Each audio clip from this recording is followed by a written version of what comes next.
Alors au milieu donc de la semaine, durant ces prédications, remarquez très bien, la prédication d'Élie et de Moïse dure exactement 3 ans et demi. Ils vont prêcher pendant 3 ans et demi. Or, maintenant, une chose que je vais vous dire ici, c'est que ce n'est pas que lorsqu'on va signer l'alliance, Élie va sortir du ciel tomber. Poum, c'est pas ça. Il commence encore ceci. Souvenez-vous de ce que j'en ai dit. Souvenez-vous de ce que j'en ai dit. Nous voici à une période, nous nous trouvons quelque part ici, dans cette zone-ci.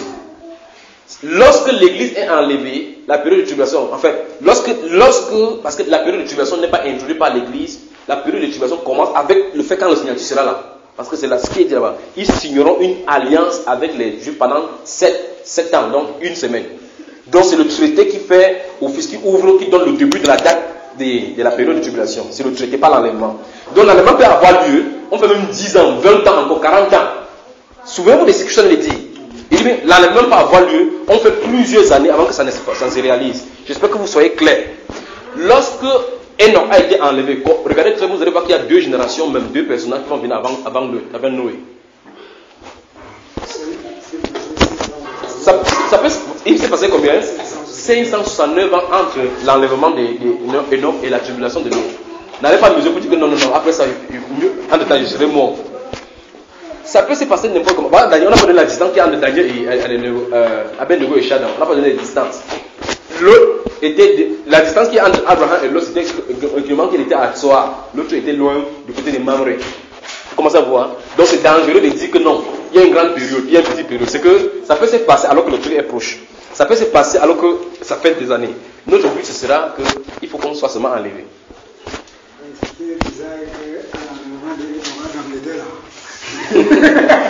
Si on est enlevé là maintenant et que quelqu'un n'est pas enlevé, qu'est-ce qu'il va dire? Alors pendant qu'on se trouve dans ces milieux, c'est où est-ce que nos pensées se baladent? Donc, retournons ici. Durant cette période-ci, Apocalypse chapitre 11, donc des témoins vont sortir pour prêcher pour que les 144 000 personnes soient scellées. Donc, soient scellées, donc reçoivent le Saint-Esprit. Ok. Suivez attentivement. Voici ce qu'il t'a dit. Lorsqu'on signe le traité, ça fait le début de 7 ans, n'est-ce pas? Et à l'instant où le traité est signé, il y aura 3 ans et demi. Durant ces 3 ans et demi, les 2 personnages doivent être sur la place. Alors, ce n'est pas lorsqu'on signe le traité que c'est là que je vais te présenter. Ce n'est pas lorsqu'on signe le traité que les personnes viennent sur la terre. C'est qu'ils naissent chez quelqu'un, ils grandissent comme tout le monde. Comme Jean-Baptiste est né, à l'âge de 9 ans, son père est mort, il allait dans le désert. Il est resté dans le désert, il parcourait le désert là-bas. Jusqu'à ce qu'un de ces jours soit là, tcha. Repentez-vous que chacun vous soit baptisé. Vous avez vu ça, n'est-ce pas? Quand il se présente à Israël, c'est là où Ésaïe chapitre 40, verset 3 commence à s'accomplir. Quand il se présente à Israël, je suis la voix de celui qui crie dans les airs. À l'instant où il a dit cette première phrase-là, le ministère commence. Quand celui-là ouvre le rouleau, l'Esprit du Seigneur l'Éternel sur moi, l'Éternel n'est-ce pas? Le ministère commence là-bas. Aujourd'hui, cette parole de l'Écriture que vous avez entendue est accomplie. Or, ils ne sont pas directement, boum, j'espère que vous cessez ce qu'on a dit. Ils ne sont pas directement. Il naît quelque part là-bas, il vit comme tout le monde, jusqu'à ce que le moment arrive. L'Antichrist est au milieu de nous. L'Antichrist, frère, est au milieu de nous. On le présente à la télévision. Calme, doux. Souvenez-vous, ne confondez jamais la bête, le faux prophète et Satan. C'est une trinité satanique. C'est pour ça qu'ils ont infesté dans l'Église catholique. Dieu le Père, Dieu le Fils, Dieu le Saint-Esprit. Ne confondez jamais ces trois-là. Parce que la Bible déclare que la bête fut prise et puis jetée dans le feu. Après, on va jeter le diable dans lequel il y a dans le feu où il y a le faux prophète et la bête. 2 choses différentes. Donc, c'est 3 personnages. D'accord, frère? Donc, durant ce moment, on va se réunir 144 000 personnes. Si témoignage va vous troubler, c'est votre problème. 144 000 n'a rien à voir avec l'église pour commencer. Ça n'a rien à voir avec les mondains. Parce que littéralement, c'est écrit, c'est 12 000 de chaque tribu d'Israël. Si tu n'es pas d'Israël, ça ne va pas. Il y avait quelqu'un qui m'avait dit, maintenant c'est mélangé. Comment on va savoir les tribus d'Israël? J'ai dit que ce n'est pas à toi de connaître les tribus d'Israël. Dieu sait qui sont de chaque tribu. Mélanger le sang n'importe comment, ils connaissent sa sémence. Ils connaissent. Chaque juif a la généalogie de sa famille. J'ai causé avec un pasteur là, il m'avait dit qu'il était lévite. Il est pasteur. On a aussi embrouillé jusqu'à il avait un corps pastoral comme ça.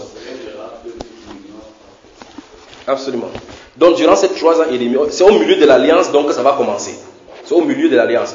Donc maintenant, bien aimé, écoutez bien. Lorsque les 3 ans et demi vont s'achever, lorsque Élie et Moïse prêchent leur évangile, les 144 000 personnes, et ces 144 000 personnes sont des prémices pour Christ. Ceux qui vont préparer le chemin, ceux qui vont ensemble annoncer la voix du Seigneur, la voix du Messie dans le temps, pour montrer que la personne que vous allez servir n'est pas votre vrai Messie. Il allait venir, il allait venir. Donc ce sont ceux qui seront les airs. Maintenant, comme c'est ces prophètes qui auront tourmenté la terre, proclamé les jugements sur la terre, leur mort sera une joie sur la terre. Les gens vont se réjouir parce qu'ils vont fermer le ciel, ils ne vont pas avoir de pluie. Ils vont frapper la terre par l'épée de leur bouche. Alors, à cause d'eux donc, l'évangile va être répandu. L'Antique va pouvoir dire, ce sont ceux qui ont créé le vrai problème sur la terre. Alors la personne va aller contre les Juifs. Alors vous allez voir maintenant, nous sommes dans Apocalypse chapitre 12, où la femme qui devait engendrer, l'enfant mâle, je vous ai demandé de lire là aussi, n'est-ce pas? On va poursuivre Israël, le reste de la postérité, dans le désert. Alors, durant 1260 jours, ils seront nourris par Dieu, protégés par Dieu. Beaucoup de Juifs seront dispersés. Les Juifs ou les 144 000? C'est pas les 144 000.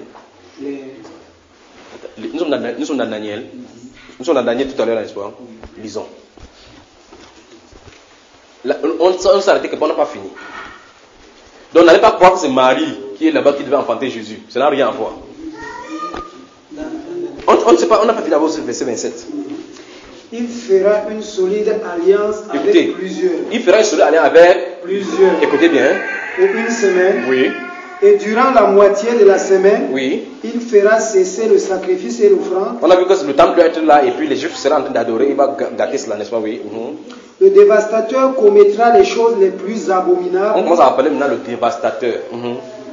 Jusqu'à ce que la ruine et ce qui a été résolu fondent sur le dévastateur. Nous y voilà. Regardez, voici pourquoi il dit que ces choses ne vont pas finir. Donc, on va faire un temps d'étude seulement sur la bête, le faux prophète et l'antichrist, pour les identifier, pour qu'on puisse les distinguer. Ces mélanges, c'est exactement un peu comme l'enlèvement de l'église, quand on chante pas l'église et l'épouse là. C'est exactement la même chose qui se passe là maintenant. On dit que le dévastateur va commettre des choses abominables jusqu'à ce que la dévastation fonde sur lui. Alors la Bible déclare donc, parlant de cet impie là, qui sera assis là-bas, on dit que Jésus-Christ c'est par l'éclat, le souffle de sa venue qui va le détruire. Vous avez entendu ça, n'est-ce pas? Ok, maintenant, le Seigneur va descendre du ciel avec ses 5 myriades. C'est pour cela que le retour du Seigneur, écoutez, le retour du Seigneur, voici ça. Vous avez vu la flèche ici. La flèche, le retour du Seigneur se situe exactement à la fin de la période de 7 ans. C'est le retour du Seigneur qui marque la fin de cette période de 7 ans. Une semaine. Parce qu'il vient pour frapper celui qui est en train de... Oh, remarquez. Frère, c'est tellement beaucoup, je ne sais pas dans quel sens je vais prendre là maintenant. Dans Apocalypse chapitre 11, on va dire que la femme va s'enfuir dans le désert. Les deux ailes des aigles furent données à la femme. Vous me saisissez? Ça veut dire que Israël sera sous la bannière de ces deux prophètes. Vous savez, on parle des prophètes là maintenant. L'habilité des prophètes. Les gens sont avec moi. Lèvons-nous, on va prier. Lèvons-nous.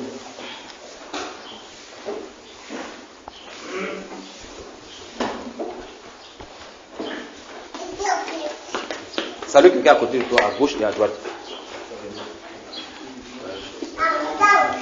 Merci Père. Merci.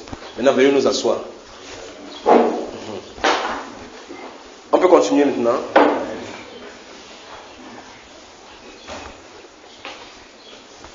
Il dit bien, ceci est intéressant dans le sens où si quelqu'un est ici et que normalement lui passe par la grande tribulation, vous savez ce que vous devez faire.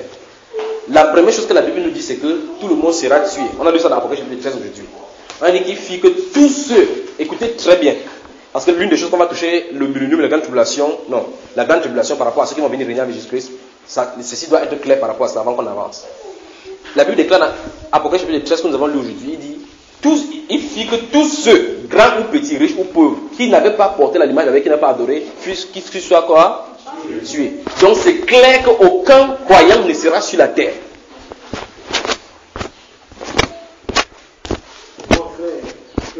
La femme qui va s'envoler au désert. Vous voulez qu'on y va? On explique là-bas dedans.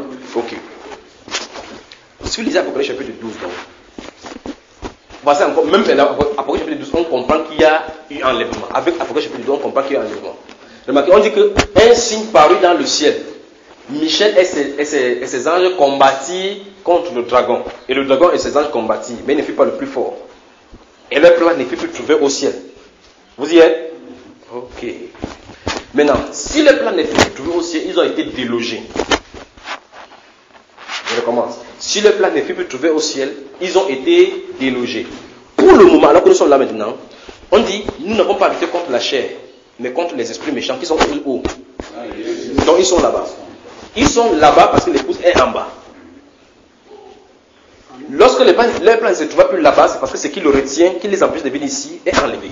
Donc, frère, même dans le chapitre 12, on comprend qu'il y a un enlèvement.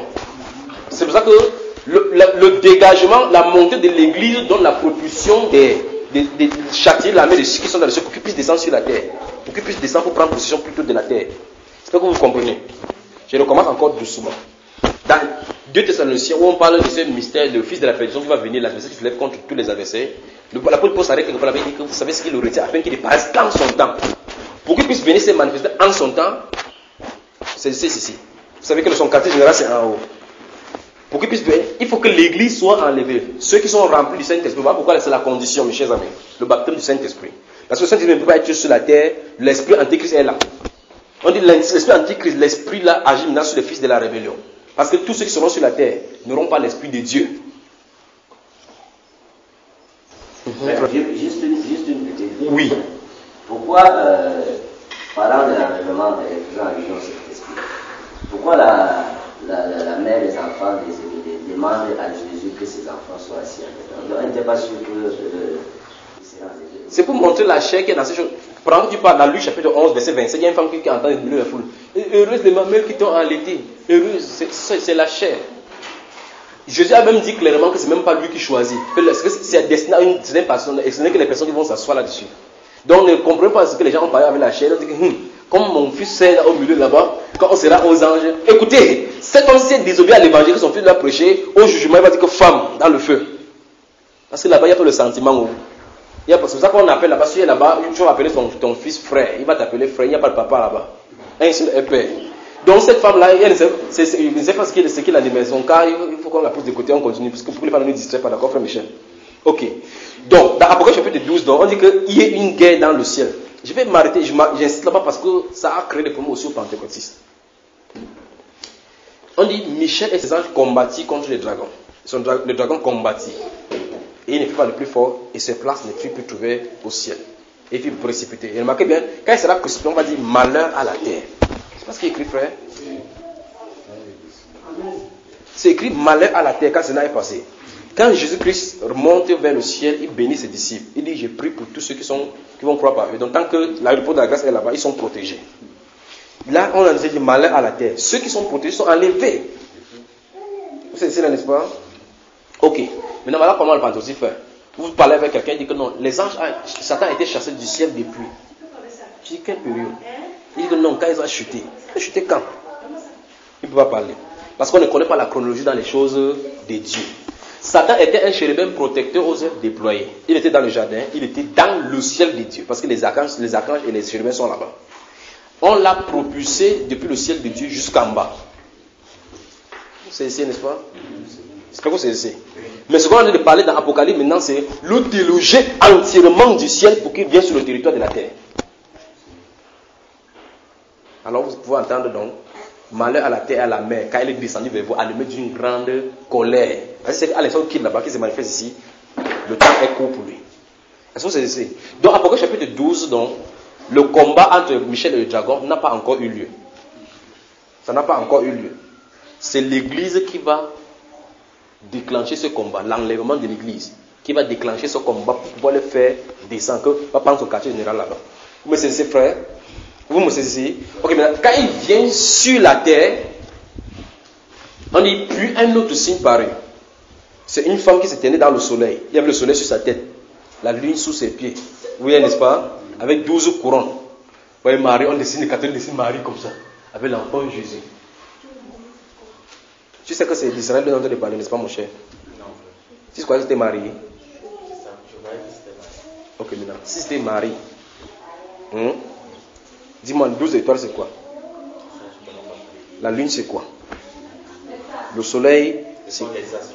Ce sont les astres. Donc Marie est astrologue maintenant. Ok, lisons donc ça, d'accord? Lisons. Apocalypse chapitre 12, rapidement. Donc ne vous éloignez pas des questions qui tournent autour de cette affaire-ci. Les premières questions maintenant sur l'enlèvement, grande tribulation, qu'est-ce que ça vous vient à l'esprit poser? Parce que je crois qu'avec ça, ça sera réglé. Apocalypse chapitre 12.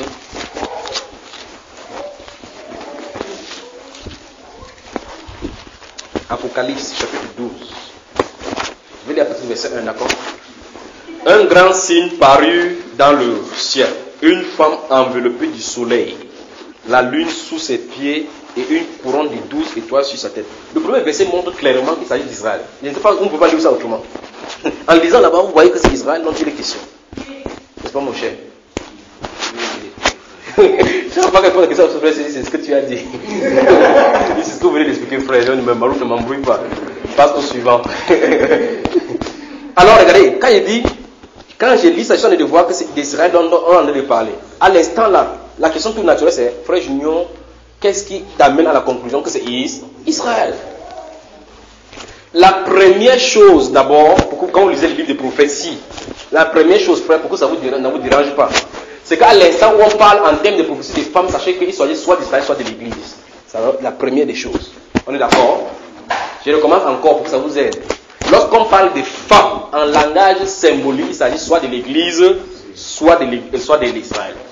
Parce que si vous lisez Osée partout, Osée, Jérémie chapitre 1 jusqu'au chapitre 5, Dieu parle, il dit que où est la lettre de divorce que j'ai donnée à ta mère pour que vous me soyez infidèle. Est-ce que vous comprenez? Où Dieu fait la complainte de son amour, la déception amoureuse que Dieu a eue. Vous pouvez lire dans le livre d'Ézéchiel chapitre 16. Vous me saisissez mes frères? Donc lorsque en langage symbolique, en langage prophétique, lorsqu'on parle des femmes, il n'y a que deux volets. Soit c'est Israël, soit c'est Jésus. Maintenant, écoutez bien maintenant. Écoutez bien, regardez-moi. Observez-moi. Jésus est marié à l'Église, Dieu est marié à Israël. Jésus est marié à l'Église, Dieu est marié à Israël. N'est-ce pas, frère? Amen. C'est ce que tu as dit. Dieu est marié à l'Église, ça c'est simple. Dieu est marié à Israël. Qu'est-ce qu'il dit? Décrivez, suivez seulement Ézéchiel chapitre 12 où il dit que tu étais nu, tu étais lavé, après tu t'es allé t'embaumer, tu as apporté des beaucoup pour les autres, tu t'es enflammé. Tu as livré tes seins à des amants. Lisez cela là, Ézéchiel. C'est n'est-ce pas? Ok. Donc Israël c'est la femme. Israël c'est la femme. Donc quand vous lisez directement, on parle des femmes. Vous savez que c'est le langage prophétique ici. Si c'est le langage prophétique, alors il s'agit soit de l'Église, soit de la femme. Alors maintenant, soit d'Israël. On nous donne maintenant des critères d'élimination pour voir clair. Ok. On dit soit c'est l'Église, soit c'est la femme. Ok maintenant. Vérifions si c'est la femme Église ou c'est la femme Israël. Vous me saisissez bien aimé? Ce n'est qu'Israël qui a 12 fondements. Alors il s'agit d'Israël là maintenant. Ce n'est qu'en Israël que la loi et les prophètes viennent. Vous savez, l'ombre et la réalité, ça vient d'Israël. Le salut vient des Juifs. Quand le soleil, je ne sais pas si vous me saisissez, vous pouvez me saisir là maintenant. On dit qu'il y avait la lune et le soleil. Les deux sont côte à côte. La nouvelle et l'ancienne alliance viennent d'Israël avec les 12 familles. C'est ça qu'on a parlé au chapitre 1, verset 1. Chapitre 12, verset 1. Donc, l'ombre, l'Ancien Testament, c'est la lune. Le soleil de justice, le Nouveau Testament, la Nouvelle Alliance qui est la clarté de la lune, c'est le Nouveau Testament. Donc l'Ancien et le Nouveau Testament est venu par Israël avec la 12 familles, qui avait pour fondation les 12 familles, les 12 tribus d'Israël. Donc la femme est constituée de 12 tribus d'Israël, ayant la loi dans le témoignage. Ça va? Ok. Maintenant, disons aussi pourquoi ce n'est pas l'Église. Parce qu'il ne faut pas que quelque chose colle sur l'église et que ça colle là-bas. Alors, disons pourquoi ce n'est pas l'église. Parce qu'on peut dire pourquoi ce n'est pas l'église, à partir du verset 1 ici. On peut y arriver? Ok. Parce que l'église a été enlevée au chapitre 4, verset 1. Elle ne peut plus se retrouver ici dans les déserts. Vous y êtes? Alors, maintenant je continue. Donc, un grand signe parut dans le ciel. Une femme enveloppée du soleil. La lune sous ses pieds. Et une couronne de 12 étoiles était sur la tête. Remarquez bien la vision que le prophète Joseph avait eue dans Genèse. Vous vous souvenez de cela, n'est-ce pas? Vous vous souvenez de la Genèse? Que c'est prosterné. Après, il a encore une vision où c'est les étoiles avec le soleil qui venait se prosterner avec la lune. Joseph, il a commencé à comprendre que tu peux me dire que c'est toi qui vas dominer, que tu vas dominer sur nous. Ok. Verset 2. Elle était enceinte. Maintenant, remarquons très bien maintenant. Donc, le deuxième verset même dit clairement que c'est Israël, que ce n'est pas l'église. Regardez. Elle était enceinte et elle criait, étant en travail et dans les douleurs de l'enfantement. Regardez, vous y êtes. Elle était enceinte. Maintenant, un autre signe parut encore dans le ciel, et voici c'était un grand dragon rouge, ayant 7 têtes et 10 cornes, et sur ses têtes 7 diadèmes. Vous voyez les caractéristiques, vous allez voir que c'est les mêmes caractéristiques de l'Empire romain. On a lu dans le chapitre 13, les mêmes caractéristiques du royaume romain. C'est pas ça, frère? Ok, regardez. Sa queue entraînait, on a identifié comme ça ces dragons-là. Sa queue entraînait le tiers des étoiles du ciel et les jetait sur la terre. Le dragon s'éteint devant la femme. Donc quand la femme est présente, le dragon est devant la femme. Vous y êtes devant la femme qui allait enfanter afin de dévorer son enfant lorsqu'elle aurait enfanté. Donc la Bible nous dit clairement ici que lorsque le Messie va sortir d'Israël, l'Empire romain doit être en place. Ils vont essayer de persécuter l'enfant pour le tuer. C'est écrit, et dans Matthieu, c'est écrit clairement que Hérode a voulu tuer l'enfant. Frère, c'est écrit dans la Bible. Ne pense pas qu'il veut prendre la Bible. Ma Bible, c'est la même Bible que toi tu as, frère. C'est la même. Ne dis pas que peut-être j'ai l'explication quelque part. On a rien d'avancé, frère, ça, on ne consécute pas, ne t'inquiète pas. Tu vois comme ça, la bouillie va te finir. La bouillie arrive. Regardez, on dit que l'enfant, vous savez très bien que l'église n'accouche pas. N'est-ce pas? Ok. Israël, regardez. On dit que l'enfant doit sortir. Et identifions qui est l'enfant. C'est pour ça qu'il y avait embrouillé un théologien verset 6. Il dit, regardez verset 5. Elle enfanta un fils qui doit paître toutes les nations avec une verge de fer. Et son enfant fut enlevé vers Dieu et vers son trône. Maintenant, regardez ce que le verset 5 dit. Le verset 5 dit clairement que c'est Jésus. Mais la femme qu'il a enfantée n'est pas Marie. Frère, c'est merveilleux. C'est merveilleux. Tous les gens disent, qu'est-ce que tu me racontes là? Le verset 5, c'est qui? Il dit que c'est Jésus. C'est Jésus. Il dit, oui, je suis d'accord avec toi. Mais la femme, ce n'est pas Marie. Il dit, mais la mère de Jésus, c'est quoi? C'est qui? Il dit, c'est Marie. Mais la mère du fils qui doit paître n'est pas Marie. On n'a pas dit l'enfant Jésus. C'est le fils qui doit paître les nations avec les verges de fer. Lui, il est éternel. Il n'a pas de fin de commencement de vie, ni de fin de jour. Il est rendu semblant au Fils de Dieu. Vous me saisissez, n'est-ce pas? Michée chapitre 5, verset 1 et 2 dit clairement que de toi sortira un chef qui dominera. De toi sortira un chef qui dominera. Dans les jours de mort au jour d'éternité. Donc le corps là, avec pour même mari, le fils n'a pas pour même mari. Voilà pourquoi il ne peut jamais l'appeler mère. N'oubliez pas dans votre Bible jusqu'à appeler sa mère maman. C'est femme. Qui a-t-il entre toi et moi? Alors, l'enfant, j'espère que vous saisissez. Où est la différence? Si ça ne va pas vous dire, mais pose, on vous votre bruit pour vous inspirer. L'enfant mâle, c'est Jésus. Il est sorti d'Israël parce que Israël était oppressé. Les douleurs de l'enfantement, un peu comme ils étaient en Égypte, il y avait l'oppression. Il criait à un juge que Dieu les libère. Dieu dit que j'ai entendu le cri, je suis descendu pour sauver. Va en Égypte, fais sortir mon peuple. Israël sort, il était sous le coup de l'oppression romaine, la mer rouge. Regardez bien, verset 5, verset 3. Un autre signe parut, et voici dans le ciel, et voici c'était un grand dragon rouge. Observez seulement l'habillement des soldats romains. La mer rouge. Donc, les voilà, alors qu'il est sorti d'Israël, comme l'enfant est né. Aujourd'hui, il est né dans la cité de David, votre roi. Pas vrai? Il est on va le persécuter. Regardez, le verset 5 dit quelque chose. Elle enfanta un fils qui doit paître toutes les nations. Regardez comment la prophétie dit là-bas que Jésus est censé dominer sur toutes les nations. Regardez la même prophétie, on dit que avec une verge de fer. Et son enfant fut enlevé vers Dieu et vers son trône. Deux choses. On dit ce que Jésus est censé faire plus tard et on dit ce qui est arrivé après sa naissance. L'enlève. Vous avez vu ça? Verset 5. Donc l'une des choses maintenant qu'il faut savoir maintenant quand tu l'Apocalypse, c'est ce qui on en a parlé qui est passé. Ce qui est en laissé réaliser maintenant et ce qui doit en devenir.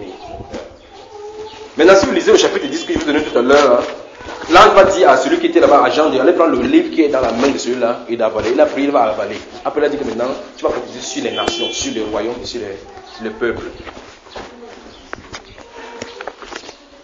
Vous y êtes bien aimé? On peut continuer? Ok. C'est-à-dire que là, il y a deux ères. Il y a l'ère de l'Église et il y a l'ère d'Israël. Absolument. Donc, Jésus qui vient à l'ère de l'Église naît d'une femme. D'une femme. Jésus qui vient à l'ère d'Israël ne viendra pas d'une femme. Absolument.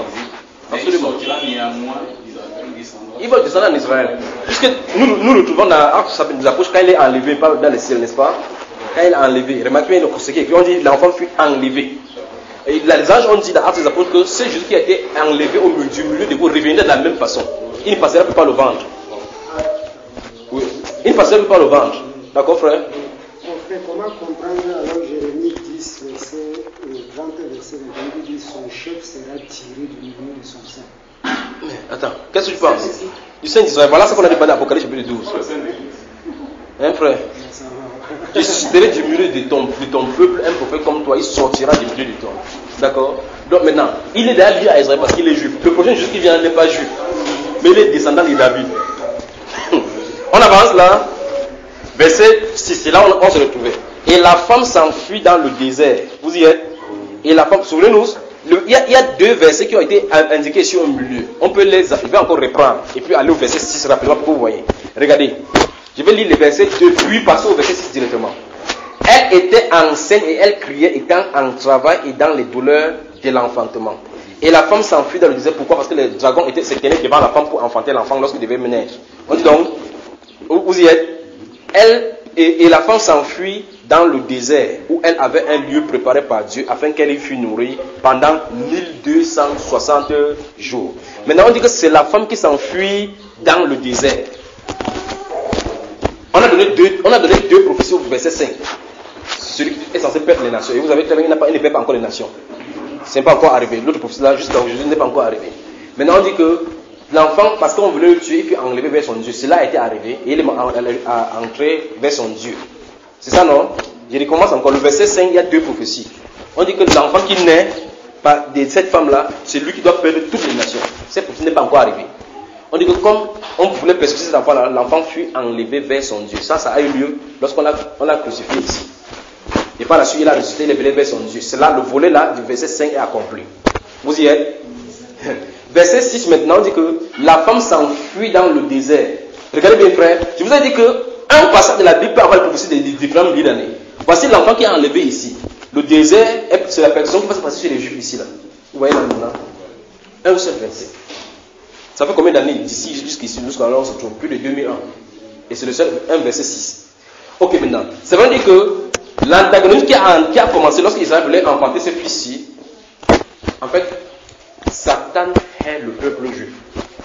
Chaque fois quand l'esprit antichrist se manifeste dans les rois, il hait toujours l'antichrist, le peuple juif. Tout simplement parce que c'est l'objet de l'amour du Seigneur Jésus. Tout simplement. Himmler ont détruit dans les fours crématoires des millions de juifs. Tout simplement parce qu'ils sont des juifs. Tout simplement parce qu'ils sont des juifs. Brûlés. Donc, quand vous avez le temps de demander, il y a le retour des juifs, vous allez voir dans les vidéos. Alors, le peuple dont on parle dans le chapitre 9, il dit que le peuple d'un chef qui viendra détruira le sanctuaire. Et sa fin va arriver à la dévastation. C'est lui qui va venir donc passer par sournois. Voilà pourquoi, s'il ne se fait pas passer pour Jésus, on ne peut pas l'accepter. Les Juifs ne vont pas l'accepter. Voilà pourquoi il va se déguiser. Quelqu'un dit déguiser. Il va se déguiser, comme la Bible a prophétisé qu'il est comme un ange de lumière là. Il va se déguiser comme Jésus. Il va se présenter chez les Juifs, les Juifs vont accepter. Alors que c'est l'alliance avec la mort. Donc, l'alliance que les Juifs sont destinés, c'est le décret de destruction. Ésaïe 28, 14, 10, 15, que je vous ai dit tout à l'heure là. Leur alliance avec la mort. Dieu dit qu'il va briser cela. Amen. Alors il va descendre avec une flamme de feu au milieu de ces 5 ans pour consumer durant la tribulation, à la fin de la tribulation. On y va? Ok, donc, durant cette semaine aussi, 2 ailes des aigles, les 2 aigles sont là. Remarquons, continuons seulement ici. Observez, verset 7. Et il y eut guerre dans le ciel, c'est beaucoup de prophéties ça, hein? Verset 7 du chapitre 12 de l'Apocalypse. Et il y eut guerre dans le ciel. Michel et ses anges combattirent contre le dragon, et les dragons et ses anges combattirent, mais ils ne furent pas les plus forts. Et leur place ne fut pour trouver dans le ciel. Et il fut précipité. Le grand dragon, le serpent ancien, appelé le diable et Satan, celui qui séduit toute la terre. Et il fut précipité sur la terre, et ses anges, vous avez remarqué, souligné sur la terre. Vous avez remarqué, frère? Et il fut précipité sur la terre, et ses anges furent précipités avec le haut. Vous voyez, quand les fantaisies disent que Satan a été chassé sur la terre, c'est quelque chose qui ne va pas, n'est-ce pas? Pour le moment, pour la période de l'église, il dit, nous n'avons pas lutté contre la chair et le sang, mais contre les dominations, contre les principautés, contre le prince, contre l'esprit méchant dans les lieux célestes. Or, ils ont dit qu'ils sont sur la terre. Donc, ce n'est pas encore compris. Pour qu'ils viennent sur la terre prendre place, il faut que l'église quitte la terre. On y va? Ok. Verset suivant dit, verset 10. Et j'entendis dans le ciel, écoutez très bien maintenant, et j'entendais dans le ciel une voix forte qui disait maintenant le salut est arrivé. Frère, voilà exactement le moment où l'église en est l'attente depuis. Voilà le moment. L'apôtre Paul va dire dans Romains chapitre 13, il dit réveillez-vous. Réveillez-vous, n'est-ce pas? Réveillez-vous. Vous vous souvenez dans le réveil, il y avait cette en tête. Car le salut est plus près de nous que lorsque nous avions cru. C'est de ça dont il est parlé. C'est de ça dont l'apôtre Paul veut parler. Le jour de la rédemption de notre corps, comme il a dit dans Romains chapitre 8, verset 23. L'adoption de notre corps. On est sauvé maintenant, mais c'est en espérance. Ce qu'on a, ce n'est que les arts de l'esprit. Il faut que cette histoire, le but ultime de Dieu, c'est que l'histoire mortelle, c'est la vie, que le vieillissement n'ait plus des pouvoirs sur notre corps. Comment? Attention, hein. Ne dis pas comme ça, tu dis, il dit pas comme ça, tu parles comme les gens là qui ont glissé pour dire ils sont des dieux. En passant, donc, il a fait l'enseignement sur ça, donc bientôt vous allez la voir. Si vous avez des puces, vous pouvez la voir parce que c'est l'un des versets qu'ils utilisent. Tel est un son, on dit que ça en fait, on dit que quand il paraîtra, nous serons semblables à lui. Donc il parle de quand le corps glorieux. C'est pas pour dire qu'on a égalité avec Dieu, qu'il est Dieu, on est Dieu. C'est pas ça. Là, c'est comme ça qu'il tord ça, d'accord frère? C'est pour ça qu'il faut qu'on fasse ça rapidement. Donc parce que quand Jésus va venir, le corps qu'il aura, c'est le même corps que nous aurons. Parce que le corps que Adam avait, c'est le corps que nous avons maintenant. Oui, n'est-ce pas? De même comme on a revêtu Adam, on va revêtir Christ de la même façon. Tels sont les terrestres, tels aussi sont les terrestres, tels est le céleste, tels seront aussi les célestes. Mais quand tu montes, tu descends, malgré que tu as revêtu la nature d'Adam, tu ne peux pas faire comme Adam. Malgré qu'on a la nature d'Adam, on ne peut pas faire comme Adam. Adam commandait les animaux. Tu vois le serpent seulement, tu commences à courir, que frère, je ne viens tuer. Pas vrai? On avance ici. Et j'entendis dans le ciel une voix forte qui disait, maintenant le salut est arrivé. Et la puissance et le règne de notre Dieu. Et l'autorité de son Christ. Car il a été précipité, l'accusateur de nos frères. Celui qui les accusait. Soulignez, accusait. Oui, alors ça suppose que, oh frère, c'est vrai que tant que nous sommes ici encore en bas, il y a des choses qui se disent sur nous en haut là-bas. Ils se communent entre eux là-bas. Tu as vu ton gars là, hein? Regarde, on prêche la de dormir. Voilà Madame Tani. Regarde, tu as dit quoi? Le voilà sur la terre. Elle dort. C'est pas ça, frère? Absolument. Un accusatrice qui tient à ta droite. Donc voilà, maman Anna. On parle, elle a fait chup depuis. Quand on arrête les pauses, là, quelqu'un marche. Regardez. Maintenant, on dit ici que celui qui accusait est descendu. Frère, il accusait parce qu'il était en haut, il partait faire le rapport. Il accusait ceux qui sont sur la terre qui disaient qu'ils adoraient Dieu. Ces personnes se sont montées, lui il est descendu. Donc il n'y a plus l'accusation. Il n'y a plus de condamnation pour ceux qui sont en Jésus-Christ. Vraiment. Vous voyez ça, n'est-ce pas? Donc il est descendu. On dit que c'est celui-là qui accusait. Donc à partir de ce moment-là, l'accusation cesse, c'est terminé. Vous comprenez? Frère, à tout moment là, maintenant, vous commencez à voir petit à petit que l'enlèvement va avoir lieu avant que ces choses ne se passent. Regardez, on continue. Il dit ici, quand il a été précipité, l'accusateur de nos frères, celui qui les accusait devant notre Dieu jour et nuit. Donc le gars il ne dort pas, mes chers amis. Tu dors tranquillement, on dit que tu vois, il a de dormir, voilà. Voilà un ange qui a de le séduire là-bas, regarde le rêve qu'il fait. Jour et nuit. Maintenant, ils l'ont vaincu. Ils l'ont vaincu. Frère, observez maintenant, observez. Pendant que cet événement s'est laissé passer, les personnes à qui on a dit qu'ils, ça venait de se passer. Ils l'ont vaincu. Ils l'ont vaincu. Pas ils le vainquent. Pas ils le vainquent. Ils l'ont vaincu.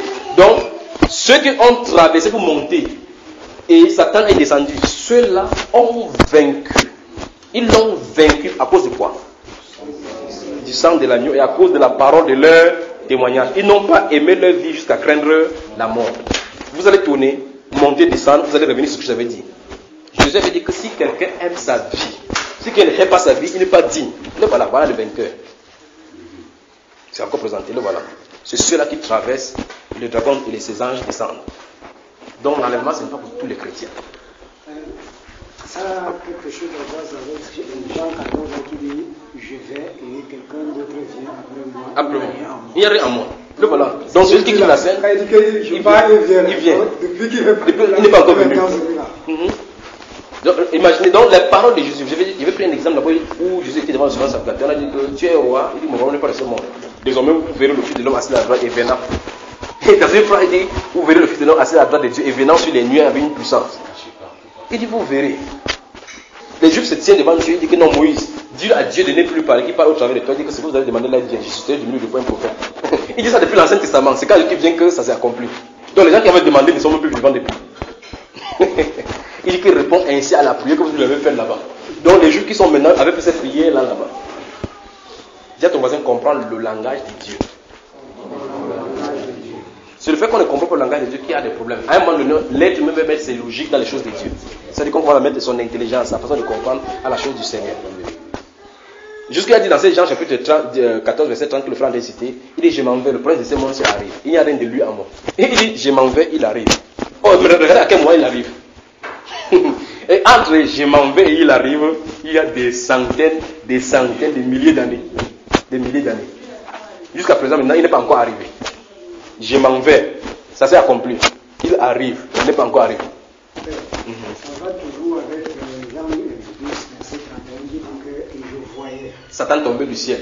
Mais ici, il dit que maintenant le prince de ce monde est jugé. C'est le chapitre 16 maintenant, verset 30. Verset 28 et 30.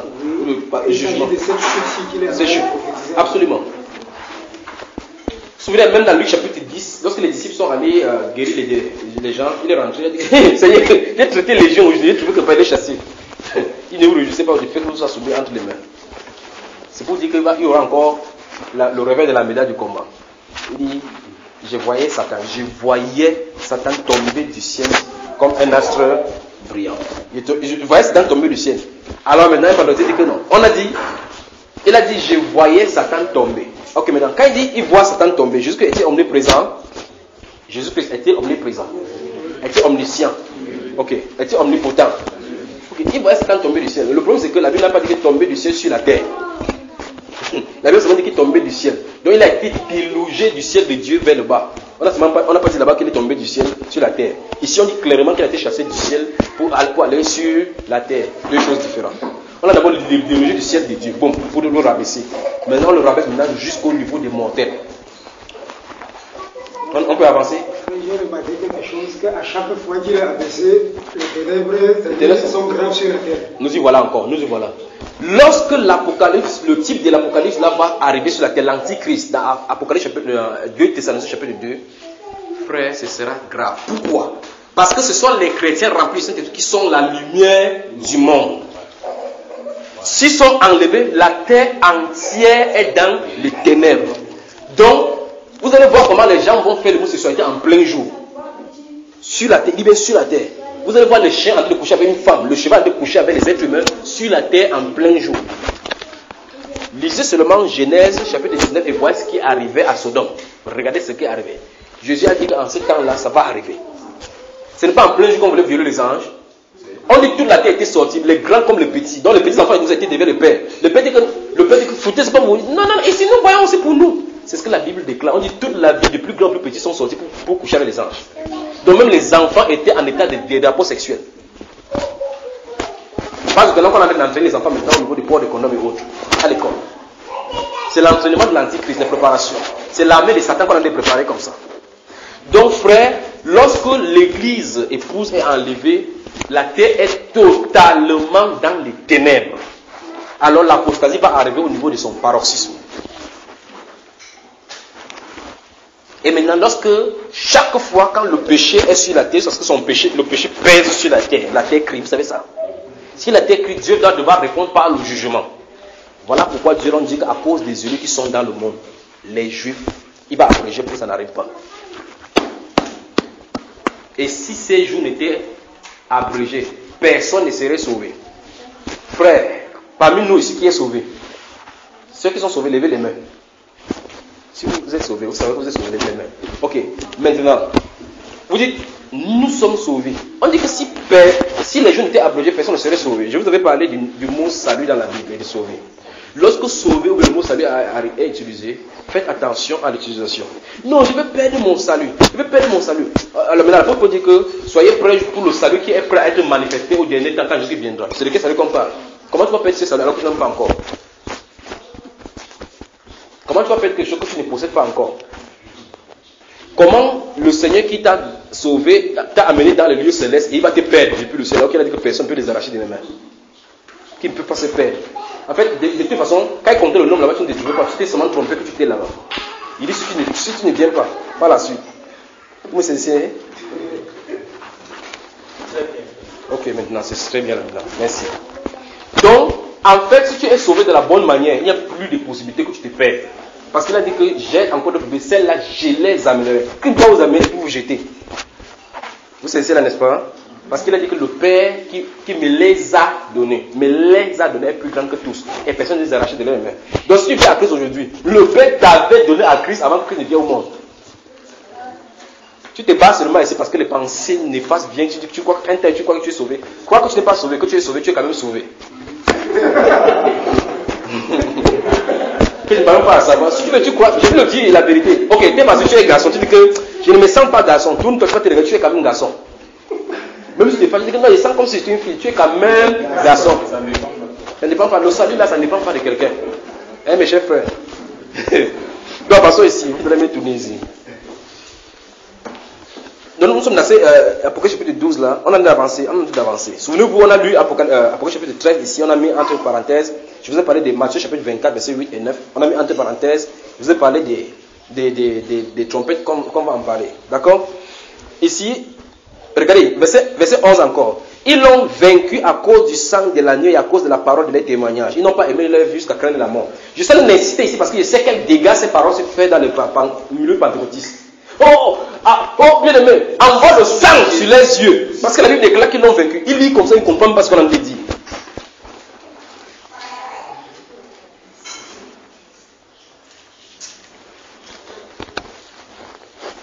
Ils l'ont vaincu à cause du sang. Remarquez bien, observez dans votre Bible, regardez. On va relire ça maintenant pour vous allez voir comment c'est amusant. Regardez, verset 11. Ils l'ont vaincu avec du sang de l'agneau. Vous avez lu ça? Hein? C'est ce qui est écrit, non? Ah non, je crois qu'ils avaient le sang, ils vinrent.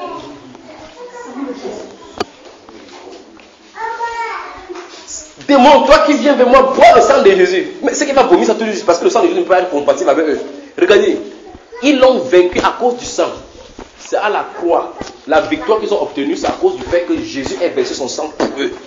Et à cause de ce sang que Jésus a versé pour eux, ils ont tenu ferme, abandonnant toute leur vie. C'est pour cela qu'ils sont dignes de participer avec lui dans la gloire. Ce qui est écrit. Ils ont mis leur foi uniquement à la croix. Révisons encore verset 11. Ils l'ont vaincu. Souvenez-vous, ils l'ont vaincu. C'est mis pour Satan. L'église a vaincu. Donc c'est de l'église qu'on avait parlé ici, l'épouse. Ils l'ont vaincu à cause du sang. Le seul fait qu'ils sont tournés à la croix. Ils ont mis leur confiance à ce qui s'est passé à la croix. Et puis ils ont témoigné leur foi par leur parole en vivant, en abandonnant toute leur vie. Regardez. Et à cause de la parole de leur témoignage, et ils n'ont pas aimé leur vie jusqu'à craindre la mort. C'est à cause de ça qu'ils ont vaincu. À celui qui vaincra, dit le Seigneur, à celui qui vaincra, je lui donnerai autorité sur les nations. À celui qui vaincra, il s'assiera sur mon trône, je le ferai asseoir, le vainqueur. C'est voilà. Caractéristique, uniquement la croix. Deuxième chose, totalement confiant à Jésus-Christ. Troisième chose, fut entièrement et s'est désarmé totalement par rapport à sa vie. C'est prêché d'abord au verset 11. Alors ce groupe sont des vainqueurs. C'est-à-dire que, quel qu'en soit ce qui peut arriver dans la vie, si tu meurs au nom de Jésus-Christ, tu es parmi le groupe. C'est jusqu'à ce point-ci. Ils n'ont pas aimé leur vie jusqu'à craindre la mort. Maintenant on continue. Donc avec le sang là c'est clair, n'est-ce pas? Non. Distribuez le sang maintenant des sorciers, vous voulez. Verset 12. C'est pourquoi, écoutez bien, c'est pourquoi réjouissez-vous, cieux, et vous qui habitez dans les cieux. Arrêtons-nous là-bas. Ces mots, ceux qui sont dans les cieux, on a lu ça quelque part quand on était aujourd'hui. Vous vous souvenez là, on a lu? C'est où? Ah, c'est grave. Il faut vraiment la bouillir. Quand nous avons lu Daniel, dans le livre de Daniel, au chapitre 9, on a vu qu'il va parler de langage bizarre, le blasphème de Dieu, et pour les habitants qui sont dans le ciel. Les voici. Ceux qui sont dans le ciel, ce sont ceux qui sont quittés de la terre pour monter, et certains sont donnés. Alors, on commence à dire maintenant, réjouissez-vous, vous qui êtes dans les cieux, vous qui habitez désormais dans les cieux. Vous entendez, n'est-ce pas? Réjouissez-vous, vous qui habitez dans les cieux. Pourquoi ils doivent se réjouir? Parce qu'avant, ils ont eu des problèmes sur la terre, vraiment. Les anges se réjouissent toujours. On n'a pas besoin de leur donner une injonction particulière par rapport à la louange, et par rapport à l'adoration de Dieu, et par par rapport à quoi que ce soit, parce qu'ils l'ont déjà ça depuis l'éternité. Voilà, et soit parce que vous serez consolés. Vous comprenez, n'est-ce pas? Donc ceci, c'est pour l'Église. Amen. Regardez, on y va. C'est pourquoi réjouissez-vous cieux et vous qui habitez dans les cieux. Malheur à la terre et à la mer. Car le diable est descendu vers vous animé d'une grande colère, sachant qu'il a peu de temps. Vous y êtes? Voilà, il lui faut 7 ans seulement pour agir sur la terre lorsqu'il descend. 7 ans seulement, il est fini. Le temps des chérubins, Lucifer, si à sa fin. Nous avons 2 voies maintenant. Soit nous allons le suivre avec lui, soit nous allons suivre l'ange de l'alliance, Jésus. Il n'y a que les 2 voies là. Donc vous voyez très bien que même si tu construis les sous-marins comme les Américains sont en train de faire, la Bible a dit malheur à la terre et à la mer. C'est donc les seuls endroits où on peut se réfugier quand on est ici en bas. Ce n'est que les seuls endroits où tu es dans la forêt, où tu es dans la mer. Donc tu construis ta maison sous la terre. Il va te trouver. Regardez, il dit malheur à la terre et à la mer. Parce que le diable est descendu vers vous animé d'une grande colère, sachant qu'il lui reste peu de temps. Alors mes chers amis, la colère de Satan sera déchaînée avec toute sa haine. De la même façon comme l'amour de Dieu va se manifester pour ceux qui sont montés vers les cieux, dans les cieux. De la même façon, le contraire de cet amour-là sera de se manifester sur la terre à ce moment-ci. Alors il dit, verset 13, quand le dragon vit qu'il avait été précipité au-dessus, sur la terre, il poursuivit la femme qui avait enfanté l'enfant mâle. Frère, ça devrait être clair. Écoutez bien maintenant. Écoutez. L'enlèvement, l'église monte. On déloge Satan, il descend, il se concentre sur Israël. Il se concentre sur Israël. Israël qui avait fait que Jésus-Christ vienne au monde.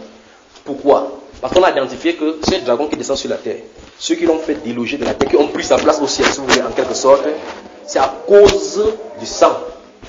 D'abord du sang. Alors, le bouc émissé, c'est qui? C'est Israël. C'est chez toi qu'il était venu. C'est chez toi qu'il est venu et c'est chez toi que le sang a été versé. C'est pour ça qu'on m'a dit. Donc, vous allez me sentir. Vous comprenez, n'est-ce pas? Alors, il va se tourner vers Israël. Il va faire l'alliance avec Israël. C'est la usurpation pour les arrêter, pour les attraper de Dieu. Mais jusque-là, Satan, pendant qu'ils sont des lits comme ça, frère, Satan ne comprend pas que. Il croit que. Frère, vous comprenez? Je vous ai dit que Satan est un serviteur de Dieu. C'est écrit noir et blanc, même dans sa bibliothèque, il lit ceci. Vous savez ça? Mais il ne comprend pas que son alliance avec Satan, parce que le but ultime de Satan a été toujours que l'être humain l'adore. C'est-à-dire que l'être humain enlève l'adoration qui devait être à Dieu tout seul, lui seul. On tourne cette adoration vers lui. C'est ça, c'est son but là-bas. Quand il part en Israël, s'assoit dans le temple d'Israël, pour que les Israéliens font comme s'ils l'adorent, il va dire que si tu veux, soit Dieu au ciel là-bas avec tes progressions, j'ai ma progression ici sur la terre. Il ne sait pas toujours que Dieu n'a pas fini avec la terre. Parce que la Bible déclare que les cieux et la terre appartiennent à l'Éternel. Donc après l'avoir chassé du ciel pour les cieux, il a chassé du ciel pour la terre. Il va encore venir le chasser de la terre pour les abîmes. Les profondeurs de la terre se meuvent dans ses entrailles pour t'attendre. Te voilà tomber du ciel astre brillant. Vous entendez, n'est-ce pas? Voilà. Pour lui. Frère Ferrand, le feu de l'enfer, Dieu a pris ça où pour créer?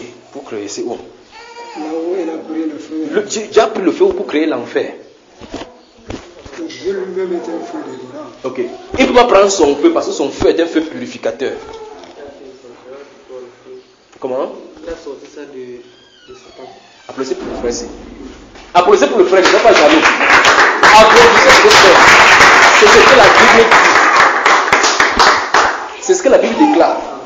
La Bible déclare que le feu qui brûle en enfer, Dieu a pris ça sur Satan pour le fabriquer. Il veut citer sa parole maintenant là. Je fais sortir de toi un feu qui te dévorera. Vous avez entendu ça, n'est-ce pas? Vous allez lire la Bible. Tu vas lire la Bible. Donc tu vois que cette fois-ci, c'est pas moi qui ai parlé, nos frères. C'est lui qui s'est venu. Je vais dire quelque chose sur le point où tu dis que Satan lit et il ne comprend pas. Oui. J'ai déjà vu ces choses-là dans des films chinois. Donc un expert avec l'autre en combat. Il vient dire que je vais te toucher sur l'œil, sur le nombril et sur l'orteil. Celui qui est en face, il a compris bien la chose.